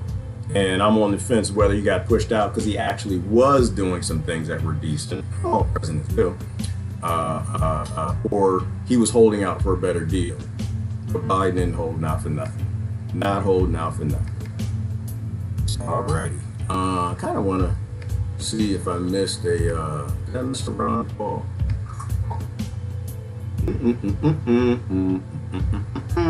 I always go, this is my news feed. I can't see it. This is the place where I look for anything that might actually be significant with what's happening in the world. There's a Ron Paul. Oh, it's 5 minutes ago. Not over till it's over. Trump gaining traction. I don't want to look at anything from the election, but I am curious as to whether or not they're going to flip it and do a Bush-Gore thing. Let's take a peek and see if something interesting is in the beginning of this. In general, I'm election agnostic. Why is that looking at? Oh, I know why. That was just from the comment. I need to do a new screen. It should be up. It's not that one. Should be up. It's not that one. But I had a YouTube screen. It's not that one. Make a new screen. There you go. Hello, everybody, and thank you for tuning in to the Liberty Report. With me today is Dan. Before we let him go, you see why there are certain people I watch and certain people I don't. I mostly watch people who don't pick a team because that's who we need to become, those who don't pick teams. Ron Paul doesn't pick teams anymore. He used to, he does not now. Daniel McAdams, our co-host. Daniel, good to see you today. How are you this morning, Dr. Paul? Doing well. Good. So we'll attack a couple of problems here and solve them, of course, or postpone them. We'll make a suggestion. We'll postpone the final decision for a later date. But I want to start off by talking a little bit about the court case. That's still big in the news. Yeah. But I think there was an attitude shift for me, just looking at the news and trying to figure out how other people be. And there was some noise from the Republicans, fight, and do all this, then I think it settled down for a day or two, and people, but the media has a lot to do with this image, because they were getting down to the point where Republicans are saying they're sort of split. They're saying we shouldn't find out if there's any fraud or not. Yeah. But I think the statement that McConnell made the other day was a decent statement. He talked to Barr and he came out, and he plays the role of not being a demagogue, and McConnell said, everything that he's asking, everything we do is legal and it's constitutional. He's not asking for anything. Here it is, A, B, C, D. It's legal. It's been used before, and try to calm down that, because the Democrats want to demagogue it, and just ridicule, Trump for being. The only thing is most people in the country now think, well, he lost, Trump lost, he's a sore loser, and that's why he's doing that. And there's lots of problems in analyzing that, but there's lots of problems with people who may have participated in a lot of fraud and may be arguing in the case that you don't prosecute fraud if it's to our benefit. So that's where they are. But I think there's been some rulings now, and it's moving along. The Pennsylvania case is being challenged, and they're allowing more information to be made. And Alito had a favorable ruling that sort of opens up the door to counting the votes. They're segregating the votes now of everybody that voted before the polls closed, and the absentee ballots. They were separating those two, which makes sense. Let's try to sort it out. Maybe they'll come across that bundle. Oh, what's this bundle say? Oh, we don't have to count them because they all say the same thing. That's the one that came in at 4 a.m. But anyway, I think that's going to continue. But if anything, I think, from Trump's point of view and a Republican point of view, they're probably doing as much as they can under the circumstances of the media being so 100% opposed and demagoguing and making fun. And of course, the orchestration of it to me was pretty impressive, that everybody, announced, or, all the states at the end there are 6 or 7 states announced, the vote, which is unusual. Usually they come in one state at a time, but they all announced, and that was in, and you weren't supposed to talk about it, because from then on, Biden was the president-elect. So they have been able to coordinate that, and it's very, very powerful.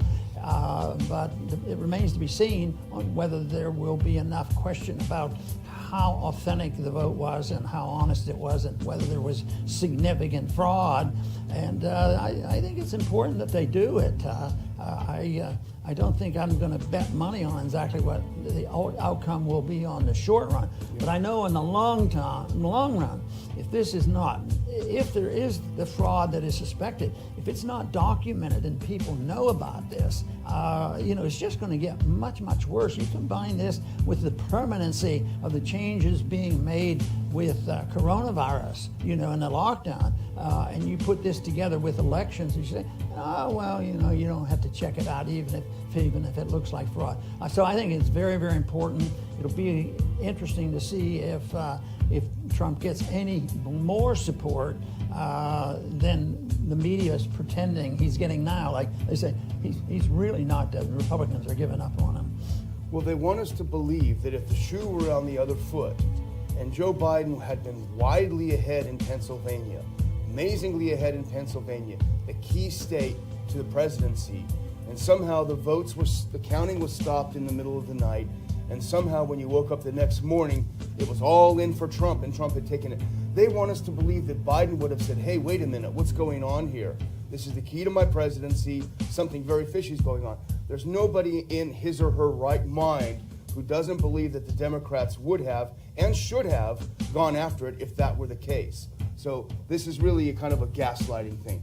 But here's the thing we talked about just before we started. It's kind of a funny aside. Okay, the election results have not been certified. The only place where Biden is confirmed to be president-elect is the mainstream media. But a lot of the mainstream media is attacking Russia for, why haven't you recognized Biden? Why haven't you recognized Biden? The irony, of course, is that would be meddling in our elections by recognizing him as president-elect before he's even been certified.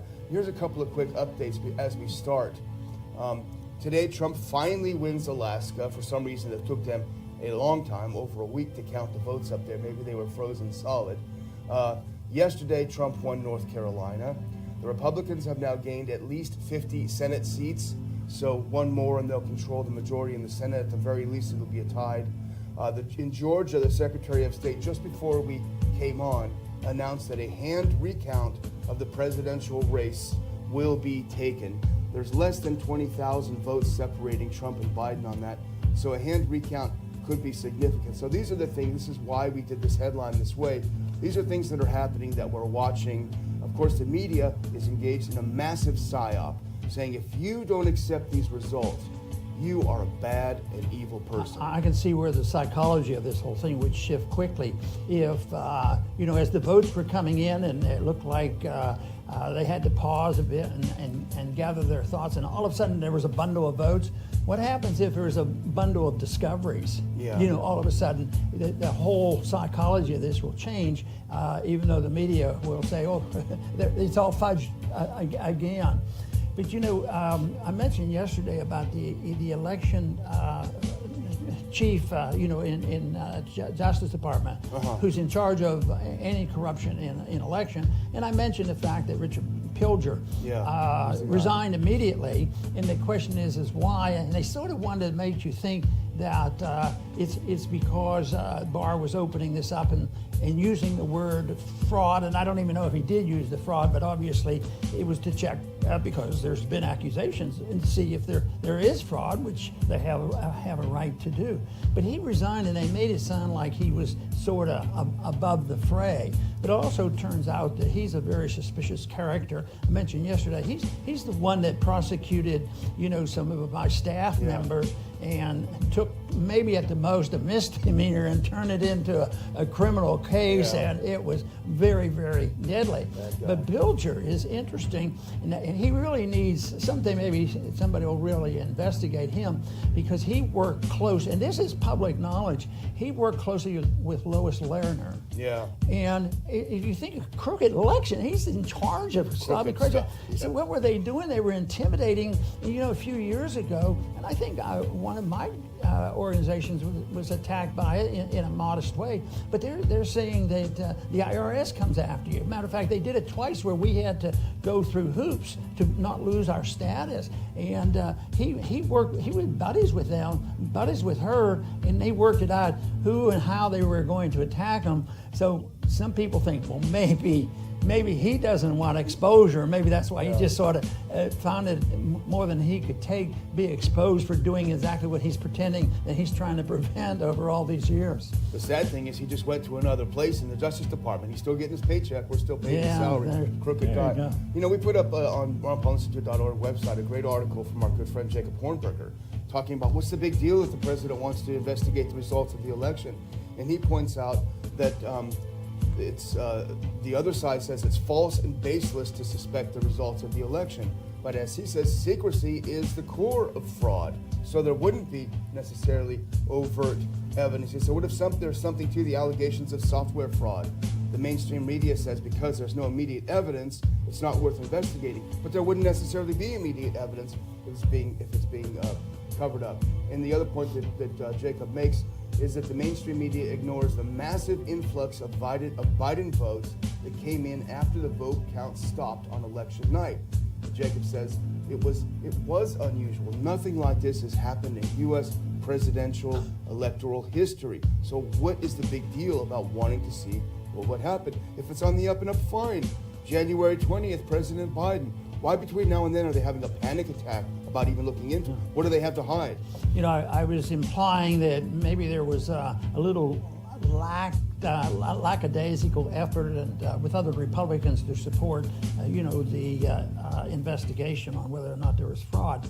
But there's the amicus brief that was filed by 10 state attorney generals, and of course they're all Republicans. But that gives it some ammunition. They're not the kind that deserted Trump even when he was a candidate and desert him when he was president, and now really desert him and say that they represent the Republican Party. That's hardly the case. The people who represent the Republican Party right now are still in office, and it's going to be, I think, really, if you're just looking at where the country's going and what's happening politically, it's going to be Georgia.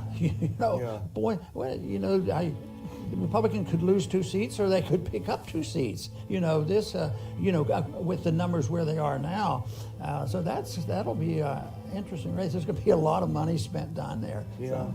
Well, the attorneys general are interested in looking into the Pennsylvania case, which we've talked about before, which is a legitimate case. But the Pennsylvania Supreme Court unilaterally changes the voting rules, which they have no constitutional authority to do according to the United States Constitution, and that's what they're interested in. I wanted to bring up a couple quick things, Dr. Paul, that I noticed, and this is the main thing that the Democrats are doing now is saying we have to put our differences aside. We have to get together. Well, they're doing the opposite. The Lincoln Project was founded by a bunch of neocon Republicans who wanted to defeat Trump. But here's what they did yesterday. On one hand, they're putting out things about how we've got to accept the results and get together. They put out a tweet yesterday doxing 2 of the Trump lawyers in Pennsylvania. And what that means is giving personal information about them, including contact information, out in public on Twitter. And that is strictly forbidden in Twitter. Here's what they did. There are 2 attorneys who involved. Their tweet said, "These are the 2 attorneys attempting to overturn the will of the Pennsylvanian people." And they gave their name, phone number, and email, personal information. "Make them famous," they said. And they added a skull and crossbones after that, which I think clearly is a threat. The Lincoln Project was not suspended. It was not kicked off Twitter. And I've been kicked off Twitter, as you know, Dr. Paul. I wasn't threatening anyone. I was just making fun of Hannity. So there you have it, non-suspended for literally threatening. And here's another one. The Trump Accountability Project was set up by former Obama administration officials and staffers. And they are making a list of Trump administration officials to try to keep them from getting any future job. And you talked about this before, but here's the former Obama spokesperson, Hari Savagani. Here's what he said about what they're trying to do. "White House staffers are starting to look for jobs. Employers considering them should know there are consequences for hiring anyone who helped Trump attack American values." That's something straight out of the Soviet Union. This idea that we have to come together and look past our differences, that is so much garbage, really, because exactly the opposite is, I think, necessary. That was the argument that the dictators used, the Soviets used it, and they would use it, and actually people would be convinced. They said, "We're for peace, we're for peace." Yeah, on whose terms? On whose terms they are. And this also invites an analysis of all this idea that, well, the country would be so much better off if we just had moderation, bring people together, and show that the Republicans and the Democrats can work together. It all depends on what they're coming together on. If they're coming together to spend money or start a war, it's the evil, thing. And that's what they did. They just said, you come together. But does that mean you ignore the people who disagree? I approach it with the idea that there's hardly ever 2 people that's going to agree on every single thing. And what you do is you come together on the things that you agree on, and I see it as coalition building. Yeah. And I was pleased personally with myself being able to talk to liberal Democrats, a principled one that believed in something, and you could consistently, and they were willing to talk. It's because there are some progressive liberal Democrats, probably not the progressives anymore, but a liberal Democrat that respects civil liberties, and privacy. And this to me is very important. Some would be this way on the war, but that is not the same as just look past our differences and let's have a moderation, let's have bipartisanship, and agree on both sides to sacrifice what they believe in. It's almost the opposite of trying to build a coalition with people who agree on the right kind of issues. That's right. And why should they look into this? Why should they get the American people to be comfortable with the results? Well, here's one reason. Let's look at this first clip. This is a new poll by Morning Consult, which found that 7 in 10 Republicans say the election was neither free nor fair. Look at that among Republicans, how they view the electoral process and what happened last week. That's a serious crisis in confidence. Let's look at the next one now. Democrat trust in elections rises as Republican trust plummets. And you see what's happened. So you have a huge amount of Republicans, 7 in 10, who don't believe it was free and fair. You have things like the fake polls showing Biden up by 17 points in Wisconsin, while in reality they finished neck and neck. That's a blatant mainstream media attempt to vote suppress, because people are not going to get out to vote if they see there's really no hope for their candidate winning. So this is why it has to be looked into if the other side does care about people continuing to buy into the system. You know, I'm glad you brought that up, because it sort of challenges what I was saying at the beginning, that the media now is painting a picture that Republicans are rolling over and we have to come together and you know, work together and quit challenging it. But you know, the 70% of the Republicans, you know, specifically, you know, are unhappy and think it's not fair. So that's pretty the serious. whole thing, right? Well, let's move on to a little bit of coronavirus stuff. And Jeff Tucker had a good piece in A.E.I.R, American Institute of Economic Research, reaffirming what we've suspected a long time, but very large study in the UK, the largest ever study of COVID risks to adults from contact with children. The science says, you want to talk about the science, based on this large study, there's no increase in severe COVID-related outcomes for adults living with children. There's a small increase in infections, but without bad outcome. The study found actually fewer deaths associated with adults living with children than adults living without children. So what this says is that the policies that were put into place in March, close the schools, nobody can go out. There's no evidence that they worked at the time they were called, and there's no evidence that they work now. There's no evidence that they did anything. On the contrary, as you've said many times, they have caused much more harm than good. Right, and in looking at the children, how And they killed much more people than the cuckoo virus. much damage has been done, but he also made a strong point. The overreaction was the killer. The pesticides, the pharmaceutical industry, keeping people alive and barely functioning because it's profitable. Disease management and lockdowns were the killers. The actual flu killed very few people.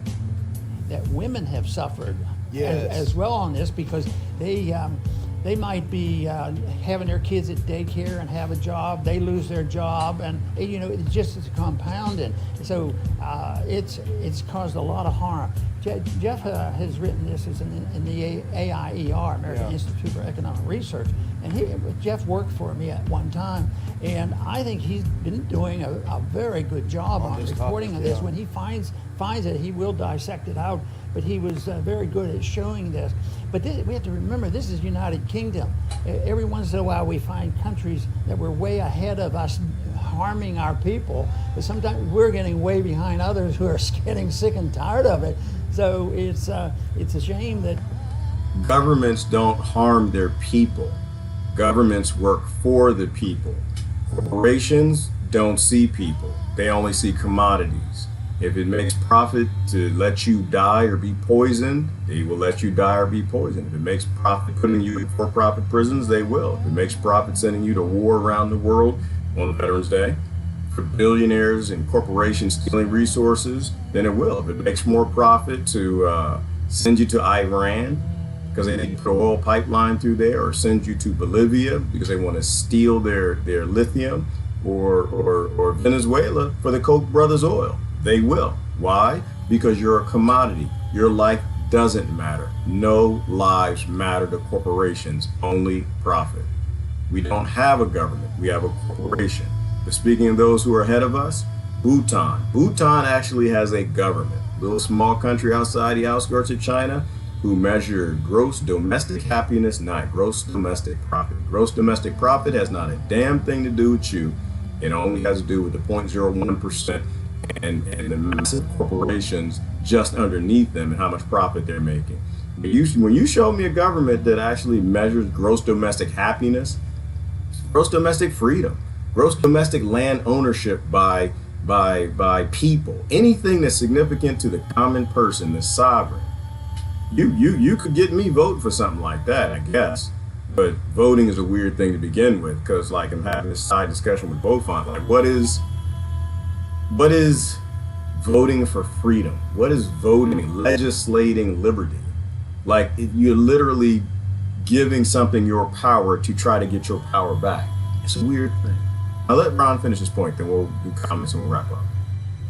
We don't have more of this type of research here. I guess you have to go to Florida to find somebody really thinking about reversing the trend. Yeah. And it is disturbing when you also come across people who are very negative and say it'll never be the same again, and what they're saying, it'll never be decent again. Yeah. It'll never protect your civil liberties, and it's going to be changed forever. You know, major changes are pretty interesting, and it should be. And I think in 1776 there was a major change and a major emphasis, which was a reflection of an understanding of liberty and individualism, which was alive and well by a lot of people who wrote about this before the founders. The founders didn't invent this. That's what's the magnificent thing, I think, about the founders, how well educated they were. So I hope these people who are now saying we can never restore an emphasis on civil liberties. I want to advance it. I don't care if it's not restored specifically. I tell people, do you want to go back to our gold standard? No, not necessarily. It was less than perfect, and it wasn't really a libertarian monetary system. Yeah. So I don't like the word about going back, but which way are you going? You have to know what people believe in, and that to me is the most important thing. Absolutely, absolutely. So I'm gonna wrap that up there. That's the one point I disagree with Ron Paul on. So he's a big gold-backed currency, a free market economy guy, and I agree with him 40 years ago. I don't agree with him today. Not on that. Money doesn't need to exist. You don't need to have growth-backed currency because you don't need to have currency. The only purpose of a free market economy, and which made sense 40 years ago, is if you actually had one, the price of everything reduced because of efficiencies. That never happened because we had cronyism. The prices of everything increased and they made things, as they increased the efficiency, they didn't give it back to the people. As they made cars more efficiently, the price of cars didn't drop. The price of cars went up. That's what cronyism does. Cronyism is an aspect of capitalism, but that's neither here nor there. It's insignificant today in 2020. That was significant 40 years ago. Interesting discussion and debate today. You have 3D printers, you have free energy, and you have automated systems that are dying to get rid of human conflict. They're literally dying and decaying and rotting, rusting away, trying to build your houses, grow your food, and release you from forced labor camps called economies. So yeah, I don't believe in the whole market anymore. Ron Paul's a big market guy. I'm not. Once you have a 3D printer, there's no reason for money to exist. There's nothing that you need to buy. Everything you need, you can print it. To me, it's that simple. Anyway, let me do comments. We'll get out of here. 2547. 2547. And that means absolutely nothing to people who don't know the movie I'm talking about. All right, word. Absolutely, Bex. Thank you for that. 1980s. Word. Taylor. Good morning, Taylor. Good morning, Michael. Ravy. Bex Jorgensen. Stories are truer than the truth. Life is more of an imaginative recreation than a literal construct. The 12th American Gods. Yep, and that's Susan. She's still talking about how she's going to come on here and talk about Thoth and the Emerald Tablets. We still waiting, Susan. It's been about how many? It's been about 8 months since you were going to do it, do an Emerald Tablet talk. But I still read your comment anyway.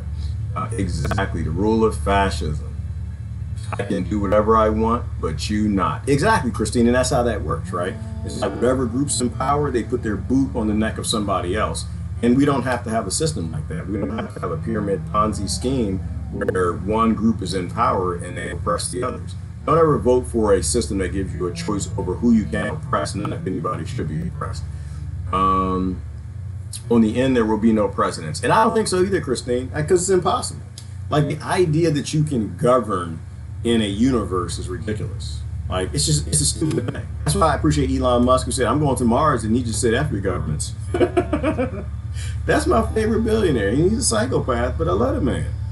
He said, I'm going to Mars, and he just said, we're gonna make our own laws. Your laws on Earth are insignificant.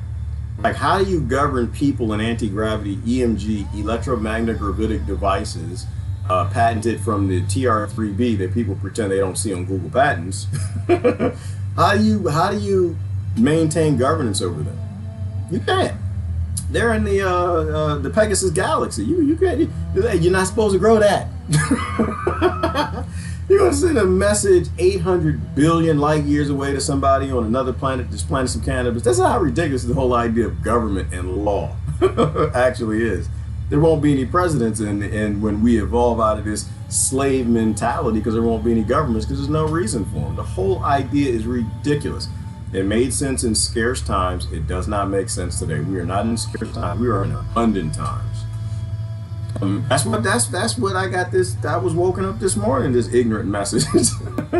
Being proud of contact tracing, like this is a good, yeah, we're using contact tracing to figure out how the common cold goes through the population. No, they're using that to track you, to try to keep a hold of people who you'll never be able to keep a hold of. Humans will evolve and move off of this planet. Humans will evolve and move out the solar system. And government and 0.01%, who they all work with, these corporations, will continue to try to come up with new technology to enslave you. No, damn it. Toby, run. Was it Toby? That was Toby, right? Because they wanted, his name was Kunta Kinte, and they're like, no, your name is Toby. That's, you know what, when I'm done, I keep calling him Chicken George. I'm going to text that man. I'm going to call him and say, your name is Kunta Kinte. He said, no, my name is Toby. Contact tracing. No, your name is Kunta Kinte. No, my name is Toby. Contact tracing. And it's just like, no, let it go. People need to be free. There's no reason for us to continue to cheer our own enslavement. Once again, the title, Cheering F.U.B.A.R, is effed up beyond all recognition. We need to default back to principle, which is humans are the sovereign. That's what we're all about. That's what I'm all about. Some of the people hanging on with me, that's what they're about too. Consciousness, human sovereignty. Only the human is sovereign. Politicians aren't. They're sovereign in their own damn lives. Governments are sovereign. The governments aren't sovereign. Politicians aren't sovereign. Not as a job, as a people. I agree with them if they were all about helping people and actually governing people, not ruling. There's a difference, I think, between governing and ruling. And governing is only a stopgap. You know, it's a stopgap before sovereignty and freedom. I think we've passed that point. Technology allowed us to go far beyond that. I made up a few days ago. We'll post some pictures. Thank you, Patricia Hauser. Did you miss the part where Melania was a nude model? The Dems did. No, they did not miss that, Dem. Patricia, they remind people on a regular basis that Jesus don't like that. Yeshua Christ had no interest in you bringing your things out, but I give a chance for people to evolve, though, too, Patricia Hauser. So, you know, I've done things in my past I really don't want, broadcasted. Mostly. I tell on myself a lot, too. But I give people a chance to evolve. And it's just like, it doesn't really matter to me who anybody votes for. No. It doesn't matter to me who you were yesterday. That's insignificant. The only real question is who you are today. So even with Melania and Trump, and it's possible Kamala's where she needs to be now. I could be totally wrong. Right? I'm just looking at her career and saying she fought civil rights her entire life. I'm just looking at Biden saying he fought civil rights his entire life. I'm looking at Trump saying he wanted to be a billionaire his whole life. He's that rich prick who lived up the street. But people could change. And I think you give them chances. So I say the same thing I'll say for Biden if he actually wins it. Y'all, we do got to give him a chance. I said that for Trump. Y'all know that. I'm being fair. I'm saying that for Biden. Give him a chance. However, we have to watch the hell out of these people.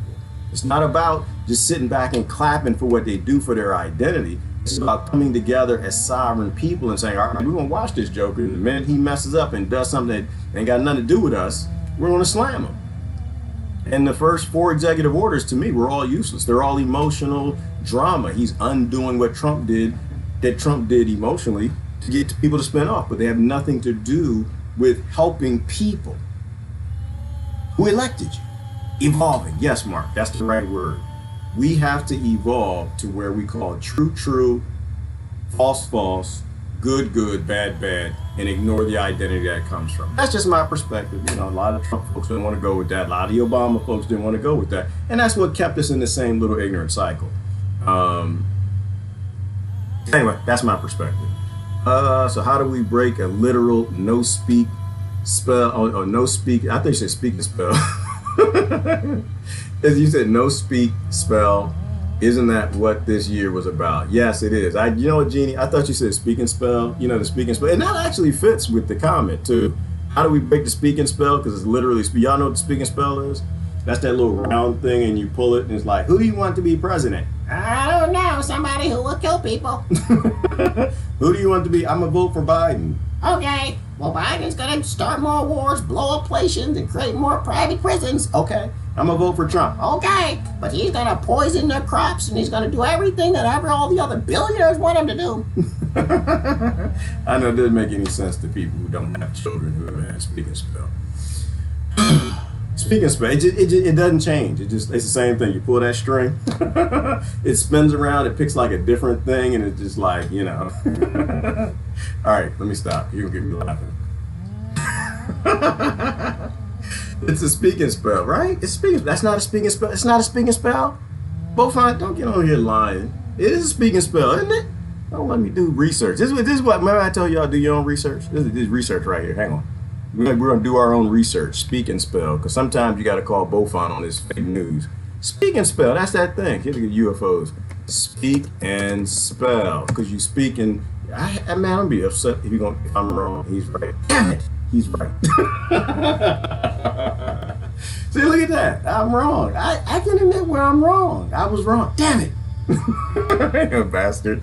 Okay, what is the thing that you pull, y'all? How in the world did we go from UFOs to aliens to Bigfoot, Trump, Biden, Kamala? Now we arguing over speaking spells. What is that thing? Oh, speaking math. Yes. Who had speaking math? I had a math. My father was a mathematician. I hated that damn thing. Now that's the thing that makes that. What is the name of the thing, the round thing that you pull and it just say the same damn thing? What is the name of that thing? Y'all know what I'm talking about. Come on, like y'all.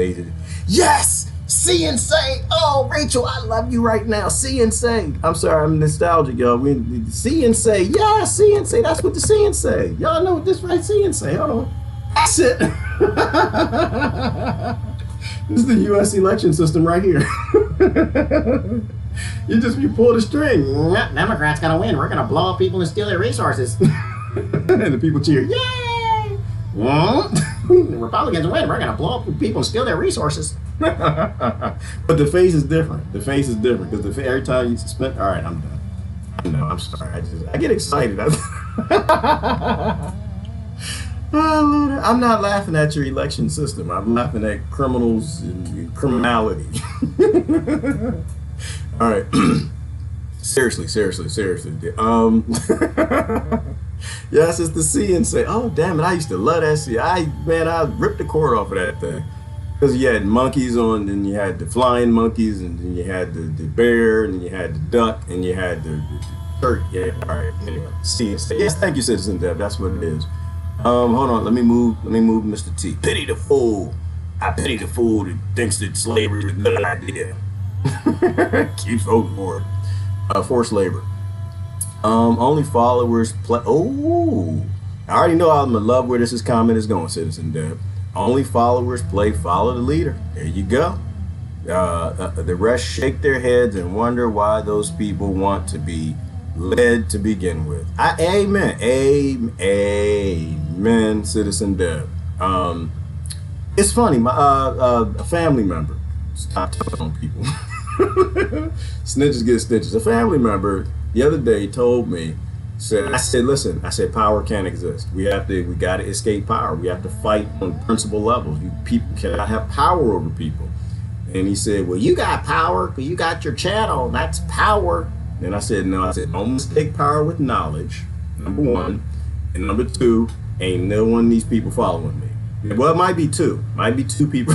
There might be two people who see me as a leader. And I tell them every day, do not let me lead you. If I lead you, I'm going to lead you over a cliff. Do not let me lead. You are here to question me. You are here to inform me. If I say misspeak, you're supposed to re-speak it like Beaufort. I went the whole day like, yeah, I missed that speaking spell, and I really meant to see and say. Don't follow nobody.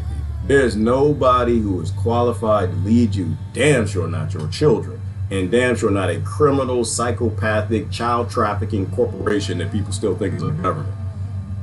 All right, let's get down to it. Rhetorical question. Ooh, Jeannie got a rhetorical question. She's pointing up, but I can't go up, Jeannie. I can't go up because the comments over here is already down. So you went too far down. Ask it again. Liberty is our own responsibility. We need to grow up fast. Yes, Christine, it's our own responsibility. We have nobody to blame but ourselves. My comment was next. That's a Gerard comment. It's that comment on my own videos. Is that like psycho? Is that see right there? That's my comment on my own video. Is that like some form of live stream schizophrenia? Well, no, I comment because Ron Paul said, well, we got to get the Democrats and the Republicans to work together. And I pulled a Beaufont on Ron Paul and I posted, said, but you can't. Because as long as you are a Democrat and you are a Republican, you'll never work together. You work for the same people. You're purchased by the same corporations, but you'll always be in defiance. You will never get white people and black people. You'll never get Christians and Muslims. You'll never get gay and straight. You can only get people to work together because they're all people. They're all on the same team. There's only one race, that's the human race. As long as they got that identity, they're going to be doing like this to each other. Trust me, man, you proud, they're going to be proud too. You're going to pull apart. And the next thing you know, you're at war. All right. Can't legislate freedom. Just ask a communist in Russia. Amen, Beaufont. I'm starting to lean towards Ty's comment. What comment? Susan, what's happening? Is another comment coming to kill us? Y'all didn't tell me again. Is that what 1111's about? Am I supposed to be running? I got my flip-flops. You know what? Did I have my sneakers? Can you outrun a comet? Is that science? Yeah, it is. Bill Gates says it is. Yeah, we can outrun comets. You got to get your tennis shoes on and just run really fast so you can get away from the comets. The tennis shoes is the gold standard. Tennis shoes are the gold standards of outrunning comets. And everybody just run for it. Because my family member texted me that this morning. Said the PCR test is the gold standard. I said, oh, Lord have mercy. I know exactly where you got it. Well, to me, the PCR test is the gold standard. That's what they had said in text. And I said, first of all, you didn't say that. That came from Bill Gates, okay? And so Bill Gates, where did he get the gold standard from? Well, from Africa, because that's where the gold came from, and they standardized it because they shot and killed everybody over there. And now because they shot and killed and destroyed all the tribes and created nations over there, Bill Gates can now go over there and harm endless people by sterilizing them because he seems to think it's too many brown people on the planet. But people don't connect those dots. I connect those dots, right? Like I look at India. India's like 500,000 children remain by his work. In Africa, they're running from him, protesting like, get away, this is not a cure. And the Americans over here like, yeah, cure us. Then Melinda. She said, the wife said, yeah, we need to get that. We need to cure the African Americans first.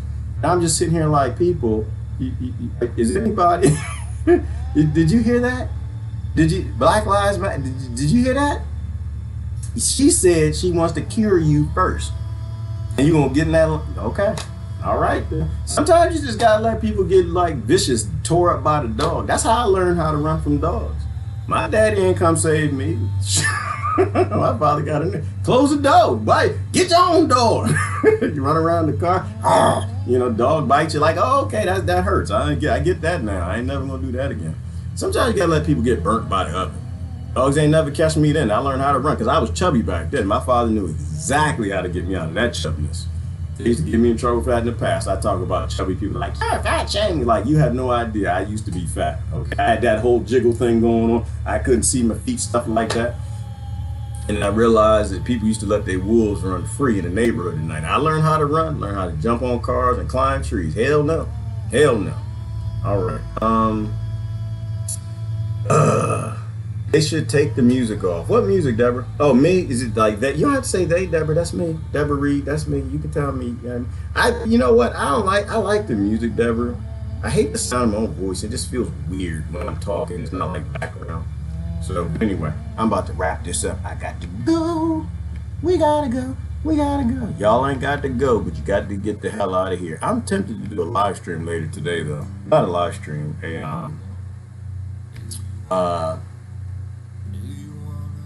Watch party.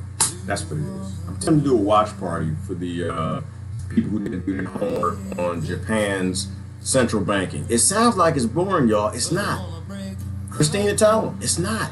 There are a lot of good circumstances in that video that explains why we are where we are, and that this is all F.U.B.A.R, and that our corporation helps out other nations more than it's ever helping out us. It's like you're an American, get out there. They just throw us to the lions. They're like, yeah, go on, go do something. It's like, but we're babies. We can't fight corporations. It's okay. They'll put you in a trailer park, put you in the ghetto, put you in a barrio. Just go figure out something. Go to school, get a degree, something. And if you die, that's okay. You become a prisoner, inmate, join a gang, something. I don't know. We'll kill you anyway. When you join the military, we'll go send you to die for some billionaire resources. And everybody's like, yeah, let's keep voting. Woohoo! You are not free till I make a list of things you can and can't do. How much you'll have to pay for the privilege of it. Ah, Susan, my God. Yeah, give me all your rights, now you're free. Here's what you get to go do. And people are like, yes, we need to defriend our democracy. Nope. And Jonathan just wrapped up the Republic the other day. Just wrapped it up yesterday. Plato explained to you what democracy is. Yes, they did and have been for too long. In Belgium, they increased the autumn holiday and probably will do again. Okay, thank you, Christine. Oh, 11, here we go. Barbara Peters in the house. Barbara, what's going on, sis? I'm so late. Have you been talking about 11/11? I have, Barbara Peters. You missed the whole thing. You just missed the whole thing. I told everybody about 11/11. Y'all need to be careful. Watch out for it because it's coming. You might have to duck, run. You might have to go uppercut or something like that. Barbara, I told them about it. And people, hopefully you got to go back to the beginning. The whole thing, I was talking about 11/11. The whole thing. Yeah, I have no damn idea what it was. I have no idea what it. Barbara, I have flip-flops on. So I'm not doing 11/11 this year. I might do it next year. When the zombies come. Oh, I missed The Walking Dead. I gotta watch The Walking Dead. Now I know I gotta go. I gotta go. I do anything to lose my mind, get off of slavery. That's all I do. Is I do things that don't make me think about the people I gotta deal with all damn day. So when I zone out, I do sci-fi, aliens, zombies, anything. All right, make sure I got a comment from everybody. Then I go. Tony Crystal is in the house. Most people ignore me, so from my perspective, it's always a tribal or a clique thing. No one likes someone who thinks independently or differently and from what their group thinks. No, they don't. Tony Crystal, welcome home, brother. You have a family. Here, right here, don't nobody give two damns what you say. They don't give two damns what they say. All we do is we keep moving forward, talk about see and says and alien stuff. No, the only people I get down with Tony nowadays are independent thinkers. The minute I hear someone has an identity, I'm just like, ugh. Ow. You're gonna get that on me. Don't get that on me. You got that identity stuff. Ooh, it's like an STD or something. Like it's contagious. Ooh. No, just be yourself. You're your own God. Do your thing, think for yourself, stand on your own too, get your integrity back, because that's where we're at, Tony. We're at a place where we got to get our integrity back, and we'll never do it with an identity. That's my view. It's a vicious cycle. It is Angela. All right, move it down. Oh, there goes Deanna Lou, Miss Mushroom herself. I didn't read her comment. They're gonna put Santa in a Pope box for Christmas. Everybody get plexiglass for Christmas. Face diaper for stockings covered. You know they are. You know they are. That Deanna, right now, people getting excited about matching face diapers to socks, shirts, belts, shoes, and all of that stuff. Hats. They're gonna be matching. Walk out the door and face diaper slavery thing. It's just like they're already buying them. That's another industry that is just doing well, selling face diapers. That should ever be a thing for human beings, grown adults. All right, I'm looking at that jaw. She definitely changed. Who changed, Bex? Evolve. Yes, brother Mark, we must evolve. Barbara McGurry. Good morning. I'm about to go though. When the people show you who they are, believe them. Yes, Sandra. Ooh, Sandra. Yes, believe them. And I will say too, believe them too when you see some changes from them. You know who I give credit to, Sandra? I give a lot of credit to people who are moving forward and evolving and watching people evolve. when you see people like moving forward and evolving and changing their perspectives and their ideas, and that's why I like Ron Paul. Some people get annoyed with that, like, it's politics. Not really politics. If you've been following Ron Paul, not listening to TV, then you know he ain't racist, number one. And number two, you can see him evolving. Right? He was a true blue Republican. And then he had more in common with some Democrats, moderate Democrats, and Republicans. And then he defied them all out and ran as independent. And now he's out of the system. And he's like, I'm not on any of these sides. These people are ignorant. I mean, he still got a little, capitalism, free market stuff. But I give credit to, I see people changing, Sandra. That tells me there's critical thought. There's some lights going on there. It's just not that zombie thing. So I give so much credit to people who I see changing over time. Learning new information, changing their behavior. All right, look at that. Patricia, that's right. The bee says, the cow says, yes, that, yep. See and say, ain't never lie. You ain't never had to fact check a see and say. They were straight out the box, told you exactly what was going on. Ooh, goodness gracious. I guess Vienna Lou, same person, same dress, but I can't say the W word. That's a microaggression or something like that. That's a crime. Something like that's been criminalized. Let me see. Self-empowerment can be painful. It is painful, Mark. It is, because then you got to pull up your own diaper, your real diaper. Stand the hell up, wipe your own butt, but not wear a diaper. Use that potty. Yeah, it's hard for adults to do that. It's self-empowerment can be painful, but that's okay. Growing your own food can be painful. Going off grid can be painful. Recovering your integrity, leaving your political friends could be painful. But if not us, when? If not now, who? And what should we not do for the sake of the next generation? You know what I'm saying? Nah, I mean. Love that Cartman voice. Did I do a Cartman voice, Bex? I didn't think I did. Respect my authority. That's the only thing he said that I like. Respect my authority. That's what every time they pull the election, they do that. They pull the lever and they do that. The cult ritual. That's what I hear. You hear the ching, like not. Well, that's what corporations hear. You like ching. I just hear respect my authority. And I'm like, oh man, we gotta get rid of authority. Nobody should have authority. Leave everybody the hell alone. We got this. Enjoy your day, y'all. Yes, we're going. Flip-flops on a big bald head. No hair to prick out your teeth. That's all kind of hate crimes, Patricia Hauser, because I know you talk about me. That's not hate crimes and racism and microaggressions and all of that rolled up in a big ball of fake news. We need to get the Facebook fact checkers. Come here and check these facts. Good morning, Tiana. All right, we're almost at the bottom.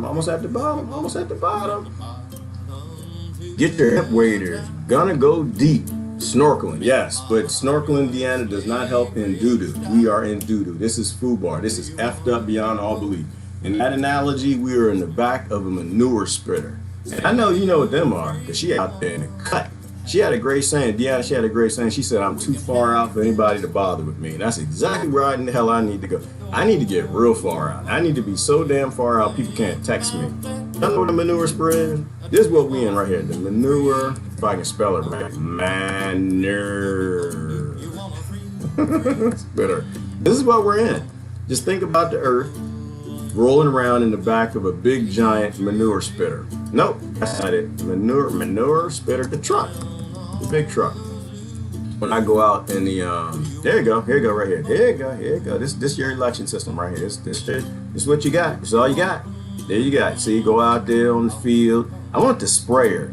Cause see, this one right here, this is the dry doo-doo. That's too good for us. That might be like Britain. That might be Canada. It might be Australia. We're the wet one. See, the wet one is right here.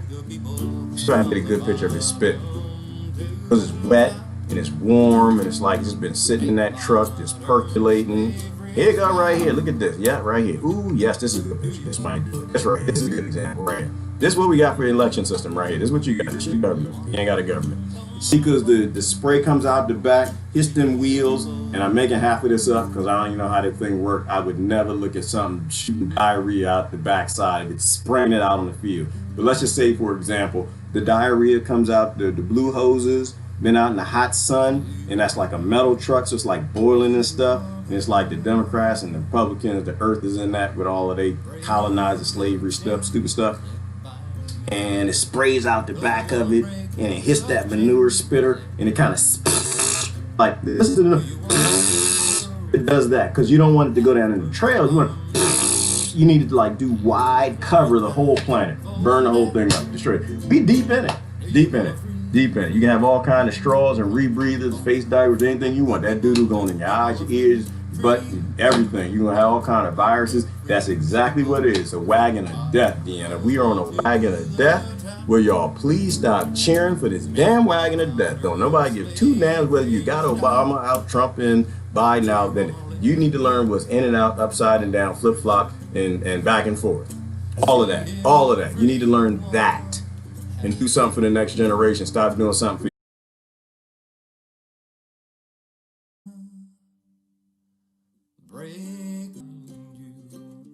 Do you want to set the world free? Have perfect harmony? Isn't it time?